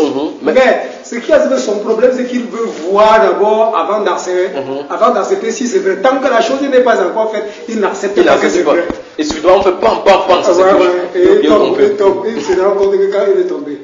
Donc, c'est la position de Satan. Lui, il sait que c'est Dieu a dit qu'il va le tuer comme ça. Mais il dit que non, c'est quand ça va arriver que je vais accepter. Et ça arrive toujours. Oui, ça arrive toujours. Depuis qu'il est Satan là, il n'a jamais reçu un coup. Hein. Vous savez ça? C'est ça. Mais ce qui est curieux, c'est ça. Dis à ton voisin, Dieu réussit toujours. Satan échoue toujours. Je m'étonne de quel genre de fête il fait là-bas chez eux. Parce qu'il ne reçut jamais rien. Il ne fera jamais rien à un enfant de Dieu. Par exemple, s'il dit, voici la voiture qui est d'aller en Banga, il y a un enfant de Dieu à l'intérieur, il fait boum. La blessure va là-bas. La Bible déclare que rien n'arrive sans la volonté de Dieu. Donc il a seulement fait jusqu'au niveau où Dieu a voulu. Il n'a pas fait ce que lui il voulait. Il ne fera jamais ce que lui il veut. Parce que la Bible déclare qu'il ne nous livre pas au bon plaisir du méchant. C'est ce que la Bible déclare, n'est-ce pas, frère? Donc, bien aimé, le feu de l'enfer, Dieu n'a pas créé comme ça là que le feu sort là-bas, je te mets là-bas. La Bible déclare que le feu de l'enfer sort de chez Satan. Le frère en somme me regarde comme ça. C'est comme si, comme il est en train de marcher, le feu là est sur lui. Ça attend seulement. En fait, lui, il est d'abord le feu. Vous savez que c'est ce que la Bible de Lucifer, l'ange de lumière, le porteur de feu, il est fait avec le feu. Vous savez ça? Ok, deuxième chose. Le feu de l'enfer se trouve sous la terre. L'enfer se trouve sous la terre. Vous savez ça? Hein, frère Brian? L'enfer se trouve où? Comment? Sur la terre. Hein? Donc tout se fait ici-bas. Oui. Sous la terre. Tu dis qui a fait comprendre comme ça? Mais je pose la question, toi, que la Bible dit que ça se trouve où?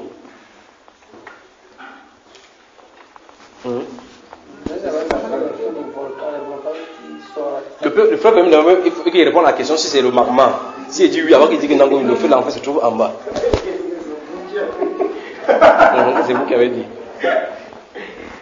Alors, lorsque Satan descend sur la terre et qu'on a parlé de la malédiction sur la terre, maintenant, la Bible déclare qu'il va vers la femme qui avait enfanté le fils mâle qui lui crée trop de problèmes comme ça.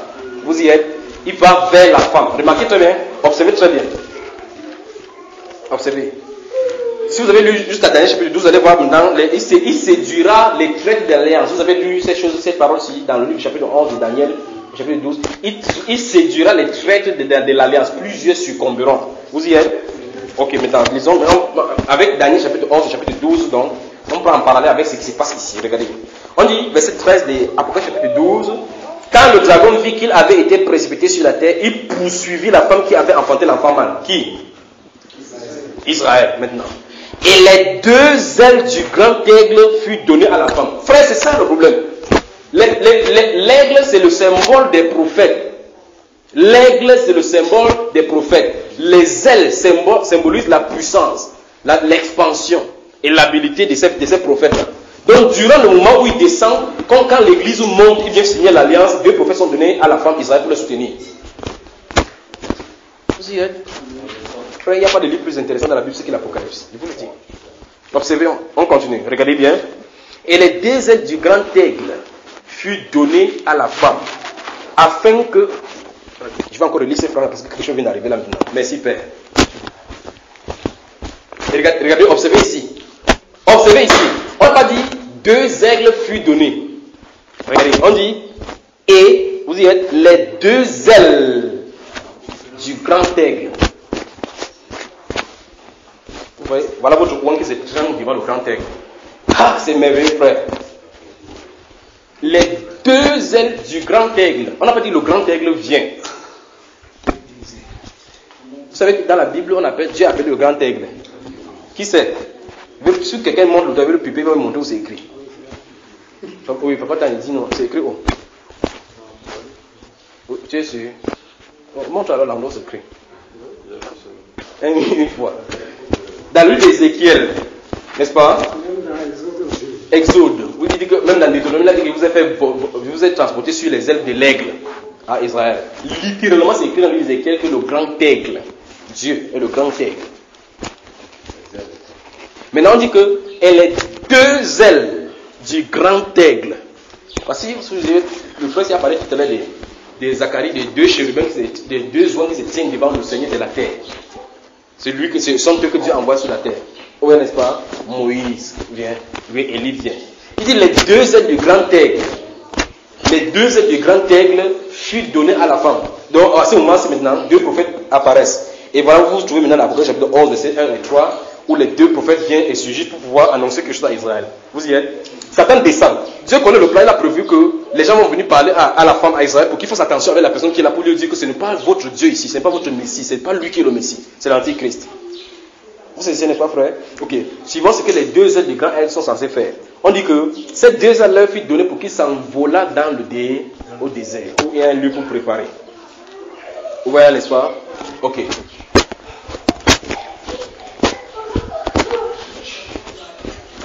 Donc, durant ces 3 ans et demi des prédications de Moïse et d'Élie, toute persécution qui va venir en Israël, tous ceux qui seront sous cette persécution seront nourris de façon surnaturelle, comme Élie était ici. Il a prêché, il a donné l'autorité qui ne pleuve pas, et il a été nourri exactement. Partout où il a passé dans les difficultés, dans les déserts, il a été nourri. On a dit que Dieu va le faire de la même façon pour Israël encore.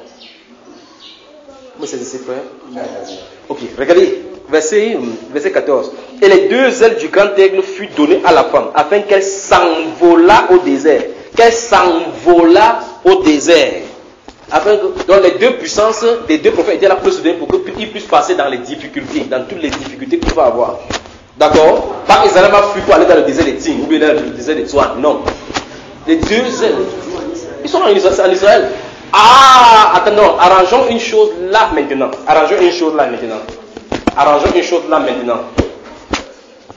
Merci Père. Avant que l'enlèvement ait lieu, ou bien que le pacte sur les pour les Juifs puisse être, aucun Juif ne se trouvera dans le monde entier. Aucun. Je pense que comment? J'ai dit, il y a plusieurs nations dans le monde. Prenons les carreaux comme les différentes nations. Ici, c'est le territoire des Juifs. Avant que la terre, l'Antichrist signe le pacte, Dieu a dit dans les prophéties, si vous avez lu Zacharie, vous avez lu Ézéchiel, comme je vous ai dit, il a dit clairement qu'avant ce jour-là, il va dire au septentrion, viens, et ils viendront.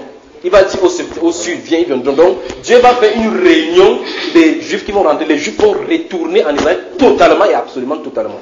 Aucun Juif ne sera dans le monde. Deux vont rentrer comme ça sans connaître pourquoi ils sont rentrés. Frère. Frère. Oui.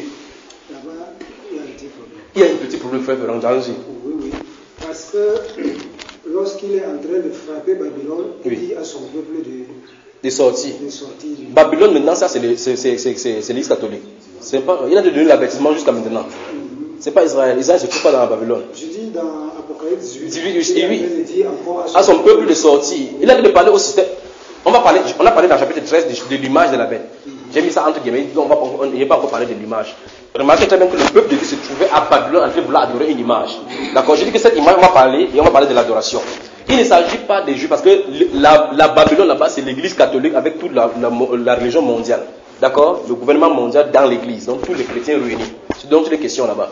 Il a dit averti, c'est pas que mon peuple sortit du milieu d'elle. Sortez du milieu d'elle. Le peuple de Dieu, ce n'est pas le Juif là maintenant, ce sont les chrétiens qui se trouvent à l'intérieur dans ce système dénominationnel. À qui il a averti de sortir. Donc ce n'est pas les Juifs ici là maintenant. À ceux qui ont raté l'enlèvement. Parce qu'il va donner le n'entrez pas là-dedans, ne faites pas ces choses. Parce que vous entrez là-bas, vous prenez la marque, c'est l'avertissement qui va être donné. Vous avez la marque, vous allez subir le même châtiment. C'est pas ça? Voilà. Donc c'est quoi que c'est réglé? C'est pas chronologique. Il n'y a aucune chose ici dans la Bible chronologiquement. Dieu a embrouillé les embrouilleurs. D'accord mon frère? C'est pas cause de la chronologie, c'est parce que on dit qu'il faut sortir du milieu d'elle. D'accord? Ok, mais remarque très bien, si je veux même avec le type même que tu vois cela, quand les Juifs étaient à Israël, quand les Juifs avaient été amenés en captivité, vous allez voir le prophète Jérémie, le prophète Isaïe vont dire que sortez de Babylone, elle est tombée Babylone le grand, sortez de Babylone. La même chose qu'il a dit, c'est le peuple des Juifs. Les Juifs qui étaient à l'intérieur, qui n'avaient pas adoré la marque de la bête, l'image, il y a une promesse de sortie de cela avant que la tribulation frappe sur Babylone. Tu m'en n'est-ce pas? Ok, donc nous avons ici dans cet Apocalypse chapitre 12 pour montrer clairement que c'était Israël. Et nous avons établi que le fils là qui va faire les nations c'est Jésus-Christ. Et nous avons vu très bien que le dragon a été chassé alors que l'autre il a monté. Donc ça ne peut pas être l'église épouse. Et alors maintenant quand il descend, donc, il va vers la femme, donc Israël, parce que la femme de Christ ne se trouve plus ici. Mais pendant que les noces sont passées en haut maintenant, il a en train de draguer l'autre femme de Dieu. Pendant que la noce de Jésus a laissé passer en haut avec l'église, Satan même fait la cour à sa femme. Et c'est que savez, si vous prenez Jésus, que Jésus, Dieu, Jésus, que c'est qu'il a deux femmes. Vous savez ça, n'est-ce pas? Mais c'est un seul corps. Avançons ici. Regardons. Verset 15. Et de sa bouche, non, verset 14 n'était pas fini. Et les deux ailes du grand aigle furent données à la femme afin qu'elle s'envolât au désert, vers son lieu où elle est nourrie un temps, des temps et la moitié d'un temps, loin de la face du serpent. Vous voyez ça, frère? Vous voyez la préparation, la nourriture spirituelle, la nourriture pour préparer les Juifs à subir la persécution. Regardez bien. Durant ce temps, un temps, des temps, la moitié d'un temps, 42 mois exactement.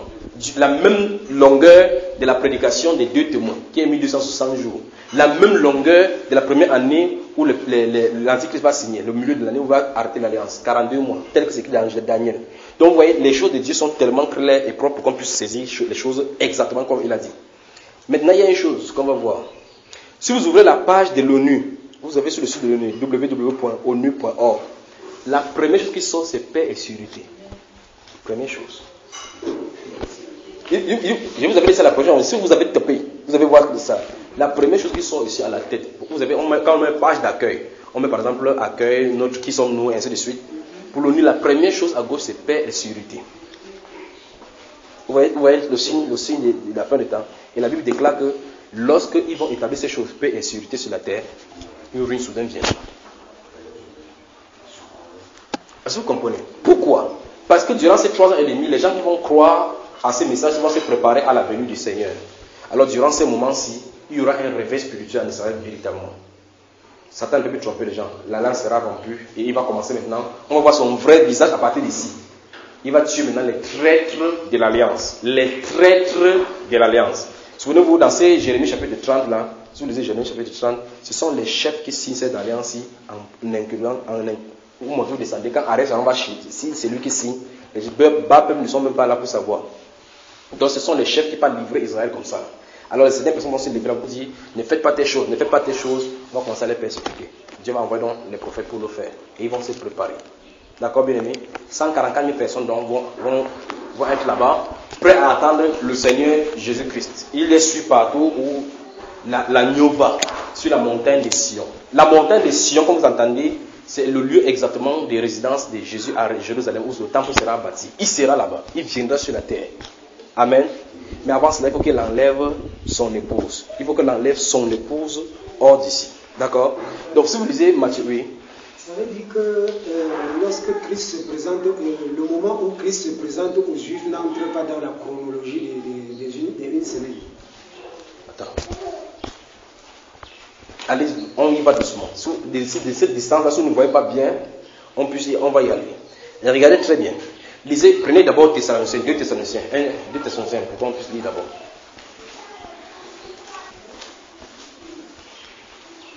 Maintenant, si vous avez 2 Thessaloniciens, je vais commencer à vous citer les Écritures là maintenant. On y va? Ok. Il dit 2 Thessaloniciens. Vous y êtes? Chapitre 1. 2 Thessaloniciens, chapitre 1. Lisons les versets 4 à 10. Allons-y. Aussi nous glorifions-nous de vous dans les églises de Dieu à cause de votre persévérance et de votre foi au milieu de toutes vos persécutions et des tribulations que vous avez à supporter. C'est une preuve du juste jugement de Dieu pour que vous soyez jugés dignes du royaume de Dieu pour lequel vous souffrez. Car il est de la justice de Dieu de rendre l'affliction à ceux qui vous affligent et de vous donner, à vous qui êtes affligés, du repos avec nous, lorsque le Seigneur Jésus apparaîtra du ciel avec les anges de sa puissance, au milieu d'une flamme de feu, pour punir ceux qui ne connaissent pas Dieu et ceux qui n'obéissent pas à l'évangile de notre Seigneur Jésus. Frère, la Bible est terrible. Vous voyez, je vous ai dit le langage de la Bible. Vous voyez, le premier comment on a dit, Jésus qui va apparaître avec les anges de sa puissance, pour nous allons dans le repos et pour punir ceux que, tout ce qu'il a dit, vous voyez que quand Jésus va venir à Dieu, il va punir les gens. Pourtant, il y a des écarts entre tout ce qu'il a dit là maintenant. Il dit même pourtant, il y a les écarts. On va toucher quelque part là-bas. Allons-y. Continuons. Au milieu d'une flamme de feu pour punir ceux qui ne connaissent pas Dieu et ceux qui n'obéissent pas à l'évangile de notre Seigneur Jésus. Allons. Ils auront pour châtiment une ruine éternelle, loin de la face du Seigneur et de la gloire de sa force, lorsqu'il viendra pour être en ce jour-là glorifié dans ses saints et admiré dans tous ceux qui auront cru, car notre témoignage auprès de vous a été cru. Arrêtons là-bas. Donc si on prend seulement le temps pour parler de ces 5 versets, 6 versets des Thessaloniciens, c'est encore notre un jour là-bas maintenant. Parce que plusieurs choses sont notées là-bas. Alors au chapitre 2, on va voir quelque chose au chapitre 2. Observez ici. On dit qu'il vient au milieu d'une flamme pour punir ceux qui ne connaissent pas Dieu et ceux qui n'obéissent pas à l'évangile. Vous avez vu? Quand il vient au milieu de ce fait, c'est pour juger, n'est-ce pas? Ok, maintenant, lisons le chapitre 2, à partir du verset 1. Écoutons très bien. Pour ce qui concerne l'avènement de notre Seigneur Jésus-Christ et notre réunion avec lui, nous vous prions, frères, de ne pas vous laisser facilement ébranler dans votre bon sens et de ne pas vous laisser troubler, soit par quelques inspirations, soit par quelques paroles, ou par quelques lettres qu'on dirait venir de nous, comme si le jour du Seigneur était déjà là. Stoppons. Regardons. Relisons encore le verset 1. Allons-y. Pour ce qui concerne l'avènement de notre Seigneur Jésus-Christ et notre réunion avec lui. Stop. Vous avez vu ce que le leçon ne dit pas parler là? En ce qui concerne l'avènement de notre Seigneur et notre réunion avec lui. Ne vous laissez pas ébranler par quelque chose comme si c'était nous qui avons fait, comme si le jour du Seigneur est déjà là. Attendez, regardez. Pour ce qui concerne le moment où Jésus va venir pour chercher son église, ne vous laissez pas ébranler comme si c'était que son retour était déjà là. Vous voyez deux choses différentes. Il dit, pour ce qui concerne l'avènement de notre Seigneur Jésus-Christ et notre réunion avec lui, ne vous laissez point ébranler par quelques lettres ou par quelques paroles qu'on dira venir de nous, comme si le jour du Seigneur. Le jour du Seigneur, c'est le jour du jugement. Ouais, c'est deux choses différentes qu'on a de parler là maintenant. C'est terrible, vraiment. Ouais, là, n'est-ce pas? Or, le jour de Christ, l'avènement de Christ et le jour du jugement sont des événements totalement différents. Parce que le jour du Seigneur est marqué particulièrement par des frappes chirurgicales de Dieu. Quelqu'un dit frappe chirurgicale? La frappe divine chirurgicale. Voilà, donc c'est ça le jour du Seigneur. Si vous lisez Osée chapitre 1, ou quoi, Sophonie chapitre 1, verset 1 et verset 14, on dit que le jour de l'Éternel arrive, le jour grand terrible, le jour de ténèbres, le jour d'obscurité, le jour d'angoisse. C'est ça, n'est-ce pas? Or, quand Jésus vient, ce n'est pas ça. Or, remarquez très bien qu'il vient de parler de pour ce qui concerne l'avènement. Donc, il veut dire en ce qui concerne ces choses-ci, il y a certains événements qui vont se passer. Maintenant, je vais laisser les relire ce texte à partir du verset 1 pour que vous compreniez la faute que les interprétations des gens ont amené une interprétation fausse là-bas. Allons-y, frère. Pour ce qui concerne l'avènement de notre Seigneur Jésus-Christ et notre réunion avec lui, nous vous prions, frères, de ne pas vous laisser facilement ébranler dans votre bon sens et de ne pas vous laisser troubler, soit par quelques inspirations, soit par quelques paroles, ou par quelques lettres qu'on dirait venir de nous, comme si le jour du Seigneur était déjà là.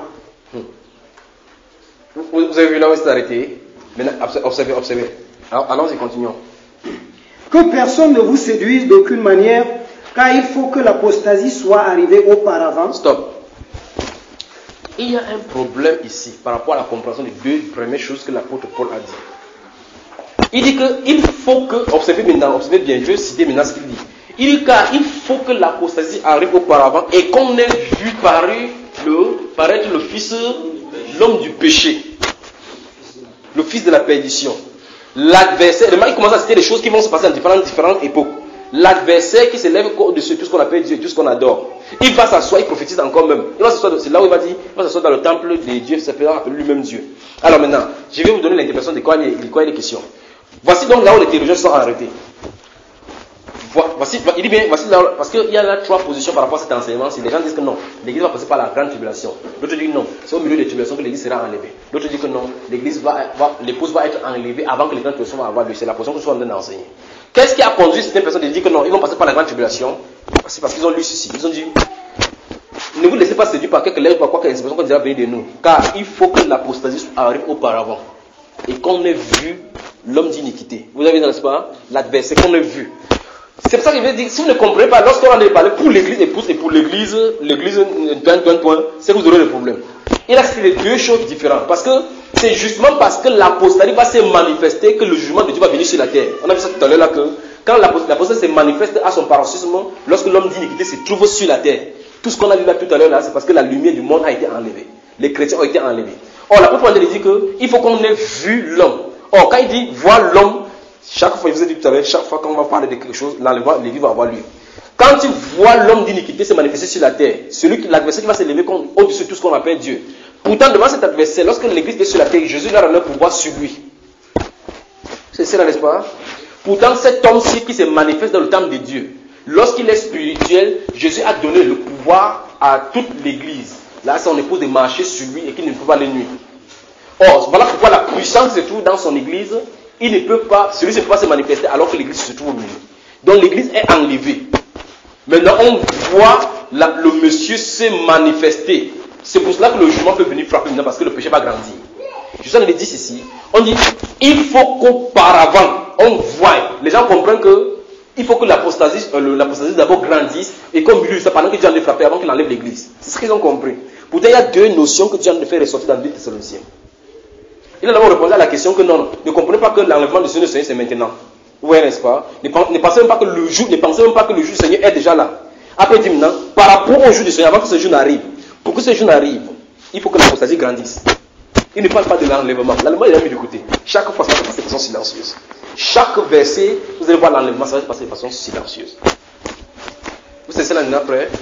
Sinon, si vous lisez la Bible, vous allez comprendre comme si vous lisez ça littéralement, vous allez saisir comme si, normalement, il faut que l'Antichrist se manifeste sur la terre. On commence à voir le péché grandir avant que les églises soient enlevées. Si vous lisez comme ça, vous allez comprendre que c'est comme ça. Pourtant, c'est parce que j'ai dit qu'il faut comprendre le langage de Dieu.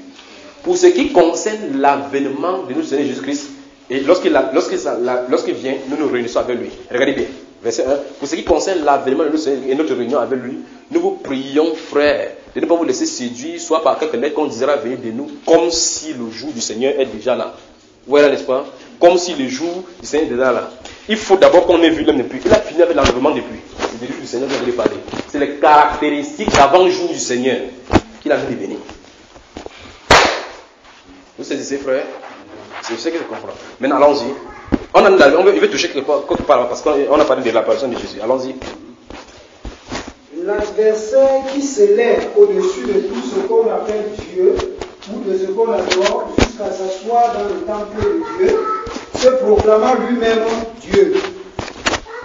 On a résolu le problème du temple ici là maintenant, n'est-ce pas? Parce que le chrétien qui est rempli du Saint-Esprit est le temple du Saint-Esprit maintenant. Satan ne peut pas entrer en lui. Parce que pour que Satan puisse entrer en tous les chrétiens, il faut qu'il soit omniprésent. C'est-à-dire qu'il soit capable d'être en toi. C'est seulement Dieu qui a ses capacités. Donc, comme il est unique, il doit s'asseoir dans un temple unique. Donc, c'est un temple physique dont on dit parler ici. Oui. Je stop là-bas pour poser une question. Oui. Comment alors a-t-il fait pour se retrouver dans les 400 prophètes? Dans quel 400 prophètes? Dans les 400 frère, de séduction. Ne t'inquiète pas, applaudis pour frère Ferrand. Vous avez de bonnes questions, franchement. Je veux un frère ici. Je veux un frère ici au milieu. Je vais seulement prendre un exemple pour que c'est d'accord pour répondre à cette question. Je veux un frère ici, une soeur ici, un autre frère ici. 3 personnes seulement, les volontaires. Si vous avez le sommeil, mettez-vous là comme ça, vous profitez que le sommeil ne vienne pas. Suivez sa question. J'ai dit ceci. Satan ne peut pas être en même temps dans l'intérieur de celui-ci, d'accord? J'ai dit cela. Et le frère Ferrand a dit, mais dans ces cas, comment se fait-il qu'il soit dans les prophètes des Baals? Dans les prophètes, ils étaient peut-être 450 autres. Voilà les gens qui ont sommeil là. Maintenant, chacun reste dans son carreau. Voilà. Je vais prendre un seul exemple. Qui compte? Je sais pas. J'étais en train de citer pour Jézabel. Je suis en train de citer pour Akab. Dans un roi chemin 22, non? Ouais. Il n'y a pas de problème. L'esprit qui a dit qu'il sortait là-bas, qu'il pouvait aller être dans la bouche de ses prophètes. Non, il n'y a pas de problème. J'arrive, frère. Ok. Maintenant, frère, je vais dire ça et puis je vais expliquer quelque chose d'accord dans le domaine spirituel. Qui sait que la colère c'est un démon? Comment dire? Vous savez que la colère c'est un démon? Ok. Arrêtons-nous là-bas. Supposons que le frère, si à vous savez, il voulait aller dans un domaine. Parce que ma femme m'a présenté là-bas que j'ai dit, je voulais parler de l'impurité. Comme il est venu, il ne peut pas dire ça. Ok. Donc voici, supposons qu'il y a la colère ici. Il y a la colère ici. Qui contrôle cette colère qui est là-bas? Il y a la colère ici. Qui contrôle cette colère? Le démon de la colère. Le démon de la colère. En fait, ce qu'il veut dire, c'est ceci. Il n'y a pas un seul sergent dans l'armée. Il n'y a pas un seul sergent dans l'armée. Maintenant, observez votre Bible là maintenant. Si vous lisez Marc chapitre 5, lorsque Jésus a mis le pied sur le territoire des Guérénaziens, ce fou-là qu'on l'a coupé chaque fois, lorsque Jésus parle, il dit que tu es venu, je connais, au singulier. Connais qui tu es. Vous y êtes? Tu es le fils du Dieu très haut. Tais-toi. Qui es-tu? Je m'appelle Légion car nous sommes nombreux. Je m'appelle Légion. Donc le contingent de ce démon est appelé Légion. Mais chaque individu est seul. Là, quand il parle, celui qui a beaucoup parlé, c'est le chef qui parle comme dans l'armée. S'il y a un lieutenant ici, un sous-lieutenant, quand il la ligne jusqu'au caporal, lorsqu'il part quelque part en mission, lorsque se tourne, la personne qui a le droit de parole, c'est le lieutenant, parce que c'est le plus grand chef. Tous les autres, est-ce que vous me saisissez? Si un militaire vient et que vous êtes assis comme ça, là, tu es colonel, commandant, capitaine, adjudant-chef, ainsi de suite. Le militaire, alors commandant, quand il parlait des militaires, il est tombé là-bas. Donc, maintenant, si je viens en tant que militaire, vous voilà assis par ordre de grade. Je ne vais pas venir en tant que militaire faire assurer ce toi, comme ça, toi. Ça ne se fait pas. Si tu fais ça et tu as la télé sur toi directement, quand tu arrives au dernier endroit dans la présence de ta réparation, c'est que tu ne connais pas la règle militaire. Qu'est-ce que le militaire fait? Il vient vers le plus haut gradé. Il fait pap, c'est terminé. Quand il a donné à celui-ci a passé automatiquement à tout là. Donc, dans le contingent militaire et démoniaque, lorsque le chef parle, il ne veut pas dire qu'il est seul, il parle au nom de tout le reste. D'accord, frère? Ok, maintenant. Alors, le démon qui s'est présenté devant l'assemblée de Dieu, c'est le chef des démons de mensonges. Veuillez vous asseoir. Merci. Tu as compris maintenant, n'est-ce pas? Donc, ce même démon peut entrer dans plusieurs personnes. Or, ce n'est pas un seul même esprit.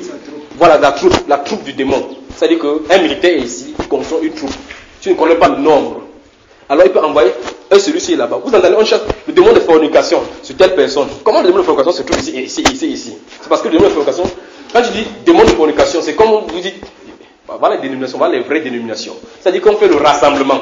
Tu vas voir, on va mettre la plaque ici que l'église catholique, l'église protestante. Chez les catholiques, le groupe de catholiques va là-bas. Chez les démons, si on fait les contingents, on va mettre sur la plaque des démons de fornication. Tous les démons qui sont ici, seulement les démons de fornication, dont leur rôle c'est d'aller forniquer. Tu comprends, frère? Voilà. Maintenant, je vais arriver maintenant à un autre point. Un démon peut entrer dans une famille et il est porte d'entrée de plusieurs autres démons. Je vais encore dire ça autrement. Un démon peut rester dans le Nussi, étendre tout son corps sur tout le pays du Cameroun. Le corps spirituel n'a pas de limite. Le corps spirituel n'est pas limité par le matériel. Regardez, tu as vu la forme aussi. Cette forme aussi, si ça sort hors de son esprit, c'est pour ça que quelqu'un peut rester et dire que je t'en ai de voir en même temps ou en même temps en bas. Parce que, ne fais pas que je vous amène dans ce domaine-là. C'est-à-dire que quelqu'un peut rester comme ça, il dit que je suis en train de le voir aux États-Unis. Comment il peut voir aux États-Unis sans être là-bas? Parce que dans le monde spirituel, il n'y a pas de distance. Vous savez, n'est-ce pas? Autrement dit, ce même esprit peut même couvrir 400 personnes à la fois. Oui. J'ai une question. Oui. Élisée, comment pourrait-il comprendre, lui, dans un confusif, ce qui s'est passé dans la chambre? Chaque fois, tu as des problèmes avec les prophètes. Chaque temps que tu ne peux pas comprendre la différence entre les prophètes et les êtres humains. Comment ça peut dire qu'un nègre peut rester ici, voir une souris au niveau de ma kepe? Parce qu'il est sur les hauteurs. Parce qu'il est sur les hauteurs, c'est exactement la position d'Élie. Quand Élisée, il se trouve sur les hauteurs, alors son esprit est différent des autres esprits. Son esprit peut même sortir hors de lui marcher, vous savez ça? Vous savez ça, n'est-ce pas? Son esprit est sorti aller, il se trouve ici.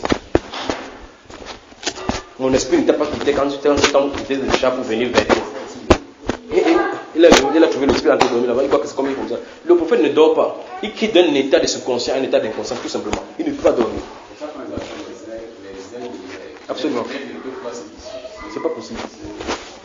D'accord, frère? Il peut avancer alors. Donc faisons vraiment attention avec ces choses. Autre question, vous voulez poser autre question? Tous les 400. Absolument. Il peut envoyer son armée. Son armée.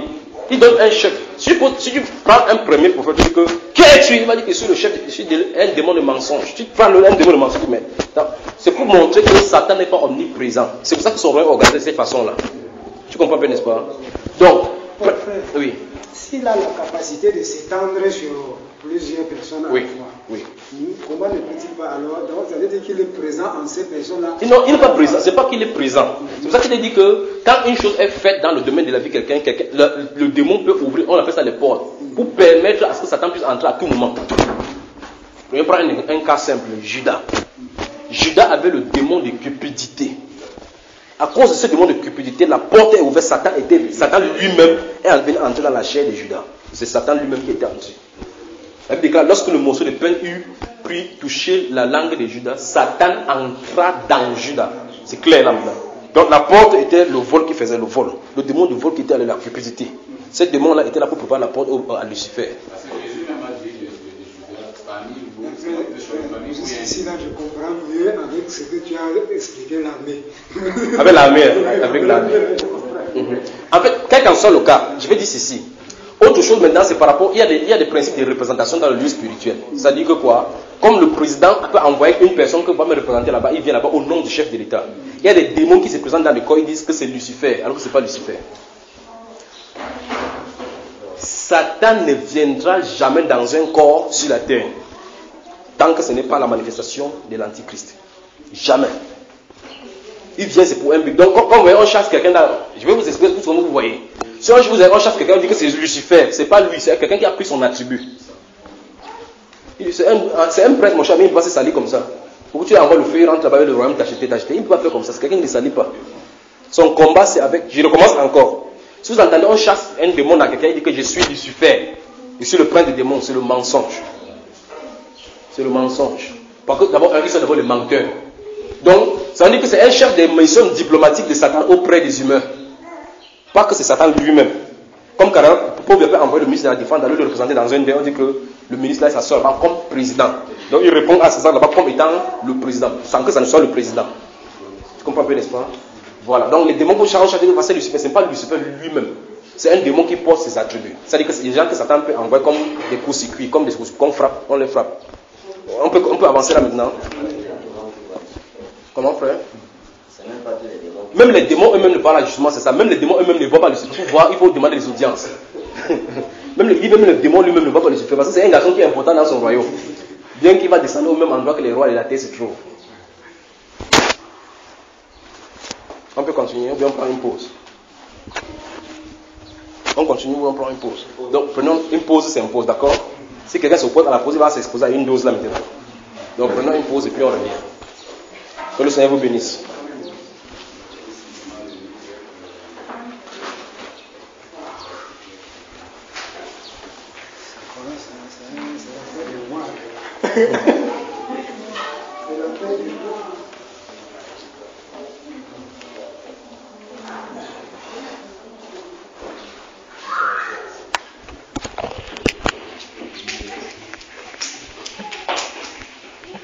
C'est parce que si tu appuies ici, c'est pour lire. Maintenant, c'est que tu as parlé, donc tu appuies. Où ça, ici? Tu vas appuyer un peu voir. Si, frère Michel.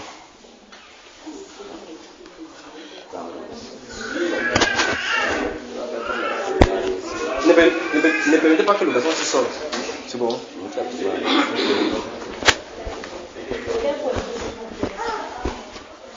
Donc, on peut continuer le bien-aimé.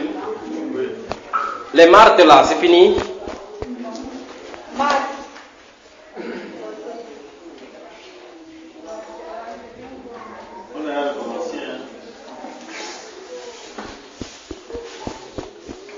Il dit, n'est-ce pas, frère? Je vous pose une question. À vous maintenant qui êtes parfait. Je vous pose une question. Si vous voyez quelqu'un qui est un démon, vous pouvez savoir.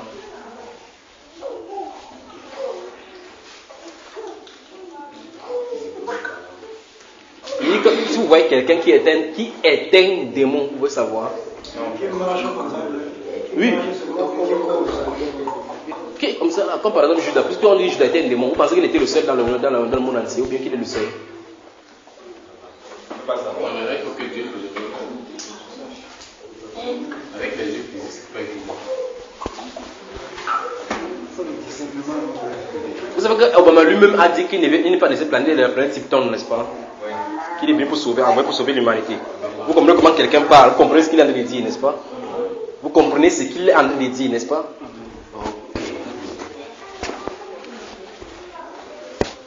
On peut commencer. Donc pendant qu'on était à pause là, les gens me posaient certaines petites questions. Quelqu'un m'a posé la question. On peut commencer. Quelqu'un a posé la question sur. J'ai dit que les démons que vous chassez dans les corps, ce n'est pas Lucifer, c'est une représentation. Quelqu'un qui a été envoyé. quand lui-même entre dans un corps, c'est un corps démoniaque. Donc il vient pour une mission. Il ne vient pas toujours pour entrer là, pour faire la prédication, pour les chasser, c'est pas ça que j'en ai. Je parle de quand il vient dans un corps, c'est pour le corps des missions. Vous pouvez voir dans le corps de Hitler par exemple. Vous saisissez, n'est-ce pas? Dans le corps de Judas, le corps de Himmler, le corps d'Antiochus II, Épiphanie. Quand il vient là pour faire quelque chose. Un temps, il a même été pape sur la terre ici. Vous savez ça, n'est-ce pas? Vous savez ça? Ok. Ok, donc ça veut dire que pour l'autre là, c'est lavé. Hein? Lis l'histoire tout simplement. Lis l'histoire. Alors, autre question, il y a quelqu'un qui m'a posé des questions que vous m'avez posées par rapport pendant les pauses, la posez-les maintenant, on répond et puis on continue rapidement parce qu'il faut que la nuit ne nous trouve pas ici. La marque de la bête, oui, j'avais parlé de la marque de la bête, l'image de la bête. Voilà les points importants qu'il faut qu'on saisisse. C'est quoi la marque de la bête? C'est quoi l'image de la bête? Alors, voilà les questions qu'il faut qu'on résolve. Pourquoi je vous ai dit qu'on ne peut pas finir ça aujourd'hui? Parce qu'au-delà de ça, il faut qu'on revienne, on parle thème par thème en regardant qui est l'antichrist, comment il va se manifester, où il va sortir. Souvenez-vous, il est où déjà? Il l'est déjà. Souvenez-vous, je ne suis pas en train de parler comme l'apôtre Jean qui dit que vous avez appris qu'un antéchrist vient. Il y a maintenant plusieurs antéchrists. Il ne parle pas de plusieurs antéchrists. Le personnage principal dont je suis en train de prêcher depuis se trouve sur la terre maintenant. Voilà pourquoi il prêche chaque fois. Il vous dit que, regardez très bien, quand Jésus voulait prêcher, quand il est entré dans son ministère, il n'est pas tombé directement. Il était déjà là. Le moment est arrivé, quand le moment où il devait se manifester est arrivé, à l'instant il a pris la place, là, c'était son ministère. L'antéchrist est déjà là. L'antéchrist est déjà sur la terre. Il passe de temps en temps à la télévision. Maintenant, n'allez pas croire jamais que c'est Obama. Parce que ce n'est pas lui. Je vous ai dit que voici le signe. Il va finir sa présidence aux États-Unis. Rentrer comme les autres présidents. Mais c'est quand même un démon. Donc, regardez comment la foule du monde entier l'ont adoré. Vous demandez à quelqu'un pourquoi tu l'aimes. Il ne peut pas dire pourquoi. C'est qu'il dégage. Imaginez donc quand l'antéchrist va se présenter au milieu de là. Imaginez seulement l'onction qu'il va dégager. C'est-à-dire ceci. Si tu as un démon de fornication en toi, que tu n'as pas été chassé de cela, démon de mensonge, quel que soit le démon, ça va te pousser à adorer cet homme-là. Il dit c'est ce démon en toi. Tu vas l'adorer, ça t'arrange comme ça, c'est ça qui est en train de pousser. Comme par exemple quelqu'un, tu fais quelque chose, tu dis ouais, qu'est-ce qui me pousse à faire cela? Tu vas l'adorer. Parce que tu vas te poster devant lui comme ça. Regardez tout le monde entier comment. On a cru que Obama était l'espoir de tout le monde. C'est lui qui est venu donner le droit aux homosexuels. Celui qui est venu faire ces choses-là. Donc, tous ceux qui sont venus sont préparés comme ça le terrain pour l'antéchrist. Donc maintenant, parlons donc de l'image de la bête et de la marque de la bête. Et voyons maintenant. Vous savez, les choses, quand vous commencez à comprendre, les personnes disent des choses de la Bible ou bien expliquer d'une certaine façon parce que c'est populaire. Faites attention, c'est le piège de Satan. Je vais recommencer ceci. Lorsque vous entendez, on commence à expliquer quelque chose de la Bible et tout le monde semble être d'accord avec c'est ça, c'est ça, c'est ça. Satan vient les distraire. On va aller doucement pour vous en saisir. On peut y aller. Donc, bien aimé, je ne sais pas si vous avez reçu comme enseignement là-dessus, mais permettez que je prêche ce que je suis en train de prêcher. Mais pour moi, on va lire dans la Bible et laisser la Bible dire ce qu'elle en a dit. Apocalypse chapitre 13, allons-y encore.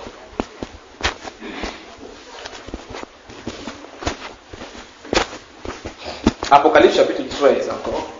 Vous dites que le Seigneur vous bénisse. Oh, j'aurais souhaité qu'on lise aussi Matthieu 24, comme on a dit tout à l'heure. Il faut que la maman de cet enfant le prenne pour lui donner ce dont il réclame. On y va? Ok.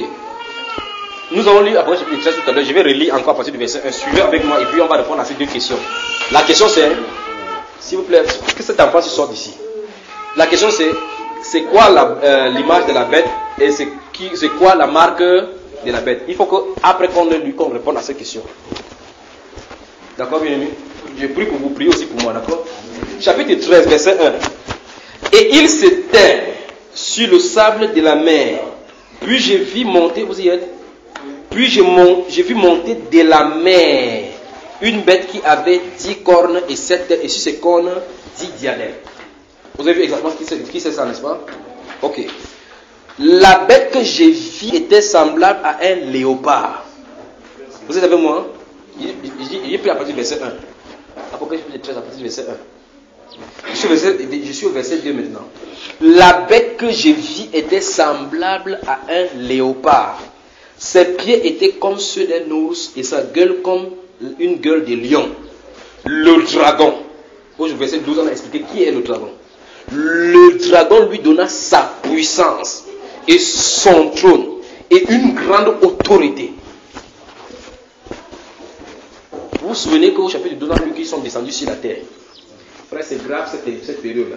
C'est à raison que la Bible déclare que ce seront des périodes de temps, des angoisses, de telles qu'il n'y aura jamais eu sur la terre, que la terre ne connaîtra pas. C'est le temps de la destruction finale de l'espèce humaine ou de l'espèce satanique. Verset 3. Et je vis l'une de ces têtes comme blessée à mort, mais sa blessure mortelle fut guérie. Vous avez vu, on a parlé ça dans Daniel. On a parlé ça lorsqu'il parlait de la chute de l'église catholique et son relèvement.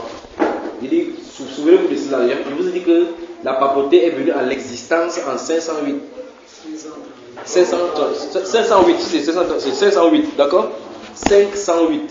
Donc, en 168, les Romains ont pris la place. Ils sont tombés en 476, d'accord? 10 empires sont sortis de là, comme on a vu dans les discussions là-bas. Plus tard, la papauté sort ayant les mêmes attributs que l'empire quand c'était des Césars et autres. Donc, la forme empirique est sortie sur la forme religieuse maintenant. Et maintenant, dans la forme religieuse, on trouve encore la forme empirique parce que c'est l'empire romain avec la veste et les choses de l'église. Vous comprenez, n'est-ce pas? Donc, il y a la dualité là-bas. Il y a deux choses. Il y a le pouvoir étatique. Ils ont un drapeau. Ils ont le pouvoir religieux. Vous comprenez? Donc, les deux se trouvent incorporés dans la religion catholique. On est allé et on a identifié depuis le livre de Daniel là-bas. Je vous ai donné la définition du Vatican. Vatican veut dire Vatiscan, qui veut dire serpent divin. D'accord? Et si vous lisez dans la Bible des catholiques eux-mêmes, la Bible de Jérusalem, ce qui est rouge là, vous lisez Apocalypse 17, le verset 9. Vous regardez leur interprétation parce qu'en bas ils mettent les lettres. On a dit que les 7 têtes que tu as vues, ce sont 7 collines. Eux ils disent dans leur Bible que les 7 collines sont les 7 collines, les montagnes de Rome. On dit qu'on en a identifié comme ça là où la bête est assise. Là où la bête est assise. La femme qui était montée sur une bête. La bête est assise sur une bête où il y a 7 collines. Il y a quoi à Rome? On commence à expliquer que cette bête-là a la domination sur les peuples, sur les langues et sur partout. Cette bête-là célèbre le culte avec une coupe d'or remplie des abominations de sa prostitution. Et cette bête-là, c'est une femme qui la portait dans une église. On avait dit qu'une femme était soit une église, soit l'Israël. Or, maintenant, on dit que cette femme est une prostituée, donc quelqu'un qui a fait alliance avec Jésus-Christ, mais qui est de l'autre côté en train de servir d'autres dieux. Donc, c'est l'église catholique. On dit qu'elle s'est prostituée avec les rois de la terre. Les rois de la terre ont commis une fornication avec elle, donc c'est elle. On dit qu'elle est assise sur 7 têtes, sur les 7 montagnes. On dit 7 têtes, ce sont les 7 montagnes. Au chapitre 17 d'Apocalypse, là au verset 9. Vous lisez le verset 11 jusqu'au verset 15. D'accord? Ok, maintenant. On dit donc que cette personne-là, la blessure mortelle fut guérie. Le renversement de la papauté, après la papauté a refait surface. D'accord? Si vous ne saisissez pas la base, quand vous allez entrer sur la bête et son image, ça va vous créer des problèmes. D'accord? Donc, si vous voyez les films, on a dit qu'on fait une image comme ça, les films là vont finir votre tête maintenant, disons ici. Regardez. Et j'ai vu l'une de ses têtes comme blessée à mort, mais sa blessure mortelle fut guérie, et toute la terre était dans l'admiration derrière la bête. Donc la bête avait plusieurs têtes. On a vu que les différentes têtes sont des royaumes qui vont se lever là-bas. Et l'une des têtes qui était debout, qui était le petit, elle s'est levée, là, ramassé une plusieurs. Mais ça a eu un choc à un moment donné, parce qu'on a cru qu'elle a disparu. Cette autre tête-ci. Après ça a refait surface, et maintenant toute la terre commence à le suivre. C'est n'est-ce pas? Ok. Donc commençons à l'identifier, parce que remarquons bien beaucoup comprendre là où je suis en train d'arriver. Si vous avez une photo entre vous, mais on dit que c'est qui ici? Si vous ne connaissez pas la personne, vous n'avez pas encore rencontré cette personne-ci. Comme dans un bureau, vous voyez la photo de Paul, vous ne savez pas. On n'a pas besoin qu'on vous pose la question pour vous savoir que ça c'est Paul Biya. En voyant ceci, vous comprenez que ceci a été pris à partir de cette personne-ci. Donc pour savoir l'image dont on a parlé, pour identifier la bête dont on a parlé. C'est aussi simple que possible. Si par exemple identifier la bête, on filme, on va voir son image. C'est compris, frère? Ok. C'est exactement pourquoi ils sont expliqués ceci. Donc si on montre la bête, on va savoir son image. On se comprend? Si vous faites souvent crac, ce que vous voyez c'est quoi?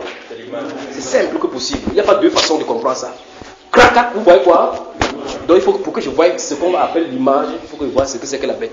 C'est la seule chose qu'il faut faire comprendre ici. On avance. Ok, verset 4. Et ils adoraient le dragon. Ok. Souvenez-vous, on dit que cette bête-ci, le dragon lui a donné son pouvoir, son autorité, son trône. Donc en adorant cette personne-ci, on a donné le dragon. Donc cette personne dont on est en train de parler, c'est une personne qui est liée au culte. Il faut que cela se comprenne. Voilà. L'adoration, c'est lorsqu'on fait le culte. Les présidents de la Bible n'ont pas de l'adoration. Ils servent avec le pouvoir de l'argent et ainsi de suite. Vous saisissez? Lorsqu'on parle de culte, ça touche le domaine spirituel. Lorsqu'on rend un culte. Est-ce qu'on se comprend bien, aimé?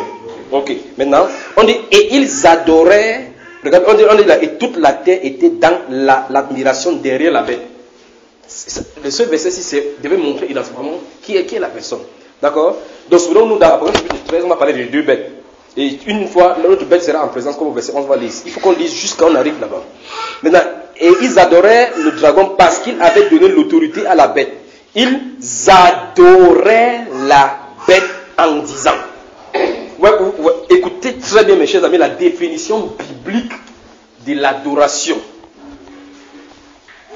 Il ne me suffit pas, il ne s'agit pas juste de mettre pour Seigneur, oh Seigneur, je t'aime de tout mon cœur, je t'adore. On n'adore pas Dieu en lui disant qu'on l'adore.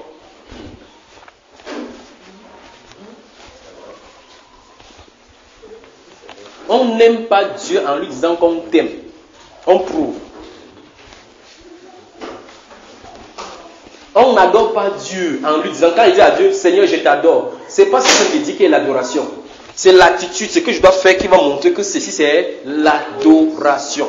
Remarquons bien, on dit ici, ils adoraient le dragon parce qu'il avait donné l'autorité à la bête. Ils adoraient la bête en disant, donc, ils adoraient en disant, voici comment, en disant ceci, en disant cette chose qui va sortir de leur bouche, ils sont en train d'adorer. J'espère qu'on se comprend, frère. C'est ça qu'il dit que je ne dois pas m'éloigner de la Bible, et je ne peux pas m'éloigner de la Bible. Il faut qu'on reste là-bas et on se comprend là maintenant. Il dit, ils adoraient la bête. Remarquez très bien que la bête avait l'autorité de Satan. On dit que c'est le dragon qui l'a donné, ça n'a encore. Maintenant, cette bête-là, les êtres humains sont de la regarder. Maintenant, finalement, ils ont pu adorer cette bête-ci. Que ces enfants ne sortent pas hors de la barrière. Ils ont pu adorer cette bête-ci maintenant en lui adressant des paroles. On dit que c'est cette parole-là qui montre que c'était en train d'adorer. On se comprend? Ok, maintenant, regardez. Disant, qui est semblable à la bête et qui peut combattre contre elle. Donc le simple dit que l'église catholique c'est la plus grande des églises. Tu as d'adorer l'église catholique sans t'en rendre compte. Dit la Bible. Vous voyez, c'est pour ça que les choses de Dieu là, la façon de Dieu de considérer les choses, c'est pas comme ça. Il y a une chanson d'adoration. Adorons maintenant. Adoration c'est quoi, bien aimé? Adoration c'est quand on chante doucement devant Dieu, on balance le corps. C'est le slow du chrétien. C'est ça qui est l'adoration. We worship you. On baisse ton ami. Comment lâcher le coup ne pas t'arrêter? Dis-moi comment lâcher le coup ne pas t'arrêter. En voyant même les lampes couler, tu penses que c'est ça que tu es en train d'adorer. Regardez bien. Maintenant, lisez seulement Apocalypse et voyez tout simplement comment les anges sont en train d'adorer. On dit qu'ils adoraient en déposant l'être en disant que tu es digne, notre roi de régner, car que tu as été immolé et tu as racheté au peu. En disant ça de lui, on l'adorait. Amen. On continue. Donc, on dit que les habitants de la terre adoraient le dragon parce qu'il avait donné son autorité à la bête et ils adoraient la bête en disant qui est semblable à lui, qui peut combattre contre qui. Parce que l'autorité lui a été donnée de lutter contre les seins, de les vaincre. Il avait la domination maintenant. À ce moment-ci, prononce le nom de Jésus, ça n'a pas de faire. En ce moment-ci, prononce le nom de Jésus, ça n'a pas de faire. Quand tu as fini, dis au nom de Jésus, j'envoie le sang sur ta main, tu ouvres les yeux, le monde dit que tu as fini. Là, bam! Tu vas continuer. En ce moment-là, écoutez très bien, c'est pour ça que je vous avais dit que les dons spirituels, c'est pour la guerre. En ce moment-là, la période-ci, les dons spirituels ne fonctionnent pas parce que ceux qui ont les dons spirituels sont partis. Donc, s'il n'y a pas le don authentique, d'abord, même si il y a le don authentique, tu ne seras même pas sur la terre. Avançons nos frères. Verset 5. Et il lui fut, souvenez-vous, on va parler de plusieurs bêtes ici. Donc chaque fois qu'on va dire par exemple lui, il, faites attention, si vous ne saisissez pas qui est lui, qui est il, arrêtons et observez, parce qu'on va identifier qui est la bête. D'accord? Et il lui fut donné une bouche qui proférait des paroles arrogantes et des blasphèmes. Donc il y a des termes comme ça qui nous commencent à nous envoyer, à nous montrer la direction de la bête. Quand on parle de l'adoration, on voit que c'est le culte. Le blasphème, c'est dans le culte. C'est dans la religion. Comment vous dites là? C'est dans l'adoration. Quand il parle d'adoration, vous comprenez, n'est-ce pas? C'est dans les choses cultuelles, où il y a le blasphème, où il y a l'adoration. Ce n'est pas dans les affaires politiques. Donc ça veut dire que cette style de bête-ci, ce n'est pas une bête politique. Vous commencez à comprendre, frère? Ok, nous avançons donc maintenant. Ils adoraient, non, au verset 5 maintenant, et il lui fit donner une bouche qui proférait des paroles arrogantes et des blasphèmes, et il lui fit donner le pouvoir d'agir pendant 42 mois. Alors, on a dit tout à l'heure que 42 mois c'était 1260 jours, qui est 3 ans et demi, n'est-ce pas? Maintenant, et elle ouvrit, elle, la bête. Il dit identifions la bête, le but ici c'est identifier d'abord la bête. Lorsque la bête sera claire, lorsque vous posez la question, vous allez dire que la bête c'est telle chose, je vais vous donner directement quelle est son image. Et gardez à l'esprit, frère, que la définition de l'adoration a été donnée. D'accord? Ok. Gardez-vous à l'esprit ceci. Lorsque je vais vous poser, après quand on va finir les listes concernant cette bête-ci, lorsqu'on va identifier que, d'après la Bible, donc, quelle est cette bête, si vous me donnez la réponse, je vous donne son image. D'accord? Ok, regardez bien. Et elle, c'est de comprendre pourquoi Dieu nous a envoyé pour prêcher ces choses-ci. Et elle ouvrit sa bouche pour proférer des blasphèmes contre Dieu. Vous savez, les politiciens, ce n'est pas leur rôle là-bas. Les politiciens, ce n'est pas leur rôle. C'est au niveau du culte que ça se passe. On continue. Vous blasphémez Dieu, son nom et son tabernacle. Et ceux qui habitent dans le ciel. On a réglé ça aujourd'hui. Verset 7. Il lui fit donner de faire la guerre aux saints. Je dis voilà. Il lui fit. On a donné les caractéristiques de cette fête-là. Voici ce que la fête va faire. Pour qu'on adore, blasphème, parler contre Dieu. Où est-elle, n'est-ce pas? Donc cette bête doit être quelqu'un de religieux. On est d'accord? Ok. Maintenant, on dit qu'elle va faire la guerre aux saints. Les politiques ne font pas la guerre aux saints comme ça là. Lorsque ça touche le matière religieux, on va commencer à donner les lois que tu respectes, que tu respectes ici, on va te tuer. Un peu comme Mohamed a fait par exemple. Tu es dit que Allah est Dieu et que Allah est le seul Dieu et je suis son messager. Tu ne fais pas un coup de ta tête. Avant qu'il ait le tu dis non, Allah est Dieu, pourquoi on te laisse tranquille? Alors ici, c'est l'adoration cultuelle. D'accord? C'est dans le culte. Verset 7, il lui fit donner de faire la guerre aux saints et de les vaincre. Et il lui fit donner autorité sur toute tribu, tout peuple, toute langue et toute nation. Vous y êtes? Ces choses-ci, c'est réécrit encore dans Apocalypse chapitre 17. Lisons, allons rapidement, chapitre 17 et rentrons là rapidement. Chapitre 17, on va y revenir. Regardez le chapitre 17. Verset 1. Puis un des 7 anges qui tenait les 7 coups verts, et il m'a adressé la parole en disant, viens, je te montrerai le jugement de la grande prostituée. Et la grande prostituée, regardez bien, qui est assise sur les grandes eaux. Vous y êtes? Qui est assise, c'est une grande prostituée, donc c'est une femme. Prostituée parce qu'elle a le vœu de mariage, elle vit dans la fornication. D'accord? Ok. On dit qu'elle est assise sur les grandes eaux. Allons-y au verset 15 rapidement, verset 15, et lisons quelque chose. Verset 15. Et il me dit, vous y êtes? Les eaux que tu as vues sur lesquelles la prostituée est assise, ce sont des peuples, des foules, des nations et des langues. Vous avez vu? C'est la même chose qu'on a dit dans l'Apocalypse chapitre 17, chapitre 13, verset 7. Vous avez vu, n'est-ce pas? Donc, cette femme-ci, voilà une femme. Écoutez très bien. On dit que c'est une femme. Verset 2 de l'Apocalypse maintenant 17, regardez. C'est avec elle, cette femme, que les rois de la terre se sont livrés à l'impudicité. Donc cette femme-ci n'est pas un roi. Remarquez la façon que je dis. Il dit que cette femme-ci n'est pas une, entre guillemets, roi. Elle est seule et il y a les rois. Elle va vers les rois, une femme. Donc, parce qu'elle n'est pas un roi. D'abord, elle n'est pas un roi. Il ne dit pas qu'elle n'est pas une reine. Regardez bien l'expression. Elle n'est pas un roi. L'entité dont on veut parler, c'est une femme. Donc, c'est une église. Elle n'est pas un roi. Elle n'est pas vers les rois. Les rois, eux, sont différents. Mais il y a quelque chose en elle qui est similaire à ceux des rois. Observons. Vous y êtes? On dit, verset 2, c'est avec elle que les rois de la terre se sont livrés à l'impudicité. Et c'est du vin de son impudicité que les habitants de la terre se sont délivrés. Il me transporta en esprit dans un désert et je vis une femme. Vous y êtes? Assise sur une bête écarlate. Vous avez vu là, n'est-ce pas? Vous avez vu? C'est-à-dire que la bête dont on a identifié, il y a une femme. La bête porte la femme. La bête porte la femme. La bête porte la femme. On avait vu ce que c'est que les bêtes depuis Daniel ici. Vous y êtes? La bête porte la femme. On dit, plein de noms de blasphèmes ayant 7 têtes et 10 cornes. Chaque fois encore, cette femme-ci, cette bête-ci, il y a des identifications par rapport au culte religieux, le blasphème, le nom de blasphème. On n'a pas le temps d'entrer dans ces choses-ci. Cette femme, verset 4, cette femme était vêtue de pourpre et d'écarlate et parée d'or. Vous voyez les caractéristiques, n'est-ce pas, de la femme? Des pierres précieuses et des perles. Elle tenait dans sa main une coupe. Donc c'est une église qui célèbre les saints avec des coupes. Et la coupe n'est pas n'importe quoi, elle est une coupe d'or remplie. Donc on dit que la Sainte Seine se trouve, les communions se trouvent dans la coupe. Et le Dieu qu'elle sait se trouve dans la coupe, la forme de Dieu, le rond qui est sur la tête de ses seins. Ça se trouve dans la coupe qu'elle a dans la main. Dans la forme là. Parce que la communion que nous avons du pain que nous avons sur la table, nous communions à la mort et à la souffrance du Christ que nous servons. Donc ils communient avec pour eux dans la boîte. On dit que dans son nord là, là-bas se trouvent donc les choses, les dieux avec qui elle s'est prostituée. Le dieu Apollon. On y va. Verset 5. Sur son front était écrit un nom, un mystère. Babylone la grande. Vous y êtes. La mère, la maman, celle qui engendre. La maman, cette femme qui a accouché. Une mère a accouché. La mère des impudiques et des abominations de Jésus. On a identifié la marque de la bête et l'image de la bête, d'accord? On dit donc que cette femme-là était une mère finalement. Donc, et elle a engendré, elle a accouché.